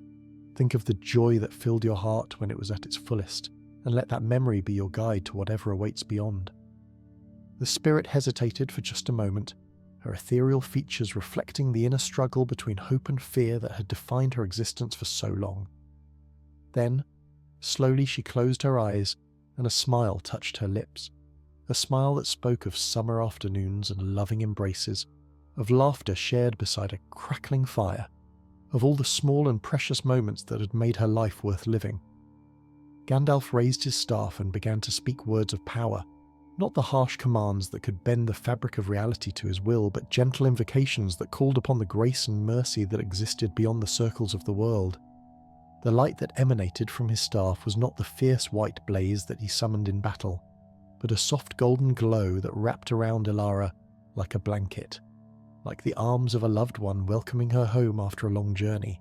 The chains that bound her, invisible to mortal eyes but all too real to those who could perceive the unseen, began to loosen and fall away. The rituals that Aldous had performed in his desperation unravelled, their power dissipating into the night air like morning mist beneath the rising sun. And Ilara herself began to change, her form growing brighter and more substantial, even as it grew less anchored to the material world, preparing for the transition that would carry her beyond the reach of grief and pain. "Thank you," she said, and her voice now carried harmonics that had not been present before, echoes of music that no mortal instrument could produce. "Thank you for giving me what I could not give myself. Tell the people of Millbrook that I forgive them for forgetting me, and that I hope they will remember me not as a ghost that haunted their nights, but as a woman who loved and was loved in return." With those words, she was gone, her light rising upward through the roof of the old mill and into the star-filled sky beyond, ascending toward whatever destination awaited those who had finally found release from the burdens of mortal existence. Gandalf watched her go, his heart full of a bittersweet joy that never grew familiar, no matter how many times he experienced it. The satisfaction of a task completed mingled with the sorrow of a parting that, for him at least, would not be followed by reunion in any foreseeable future. He remained in the mill until dawn, keeping vigil over the place that had been Alara's prison for so long, ensuring that no trace of the dark magic that had bound her remained to cause further harm. When the first light of morning began to filter through the gaps in the boarded windows, he emerged into a world that seemed somehow fresher and more alive than it had the night before. The people of Millbrook were already gathering in the street, their faces alight with hope and curiosity, and when they saw the wizard walking toward them, they knew without being told that their long nightmare had finally come to an end. "The spirit has found peace," Gandalf told them simply. "The mill will trouble you no more. But remember her kindly in your stories and your songs, for she was a victim of love's excesses, not a monster to be feared. And remember too that forgiveness has power to heal wounds that seem beyond mending, power to release bonds that seem unbreakable. You have done a great thing this night, folk of Millbrook, a thing that required courage and compassion in equal measure. Be proud of what you have accomplished and let it guide you in the days and years to come." He departed that very morning, declining the offers of food and rest and celebration that the grateful villagers pressed upon him. There were always more roads to travel, more troubles to address, more hearts in need of the gentle wisdom that he carried with him, like a lantern through the darkness. But as he walked, he thought of the seed that Nimrodell's echo had given him, still resting warm against his side, and he wondered when and where he would find the place where it was most needed. And so, dear listener, we come to the end of our journey through these tales of Gandalf the Grey.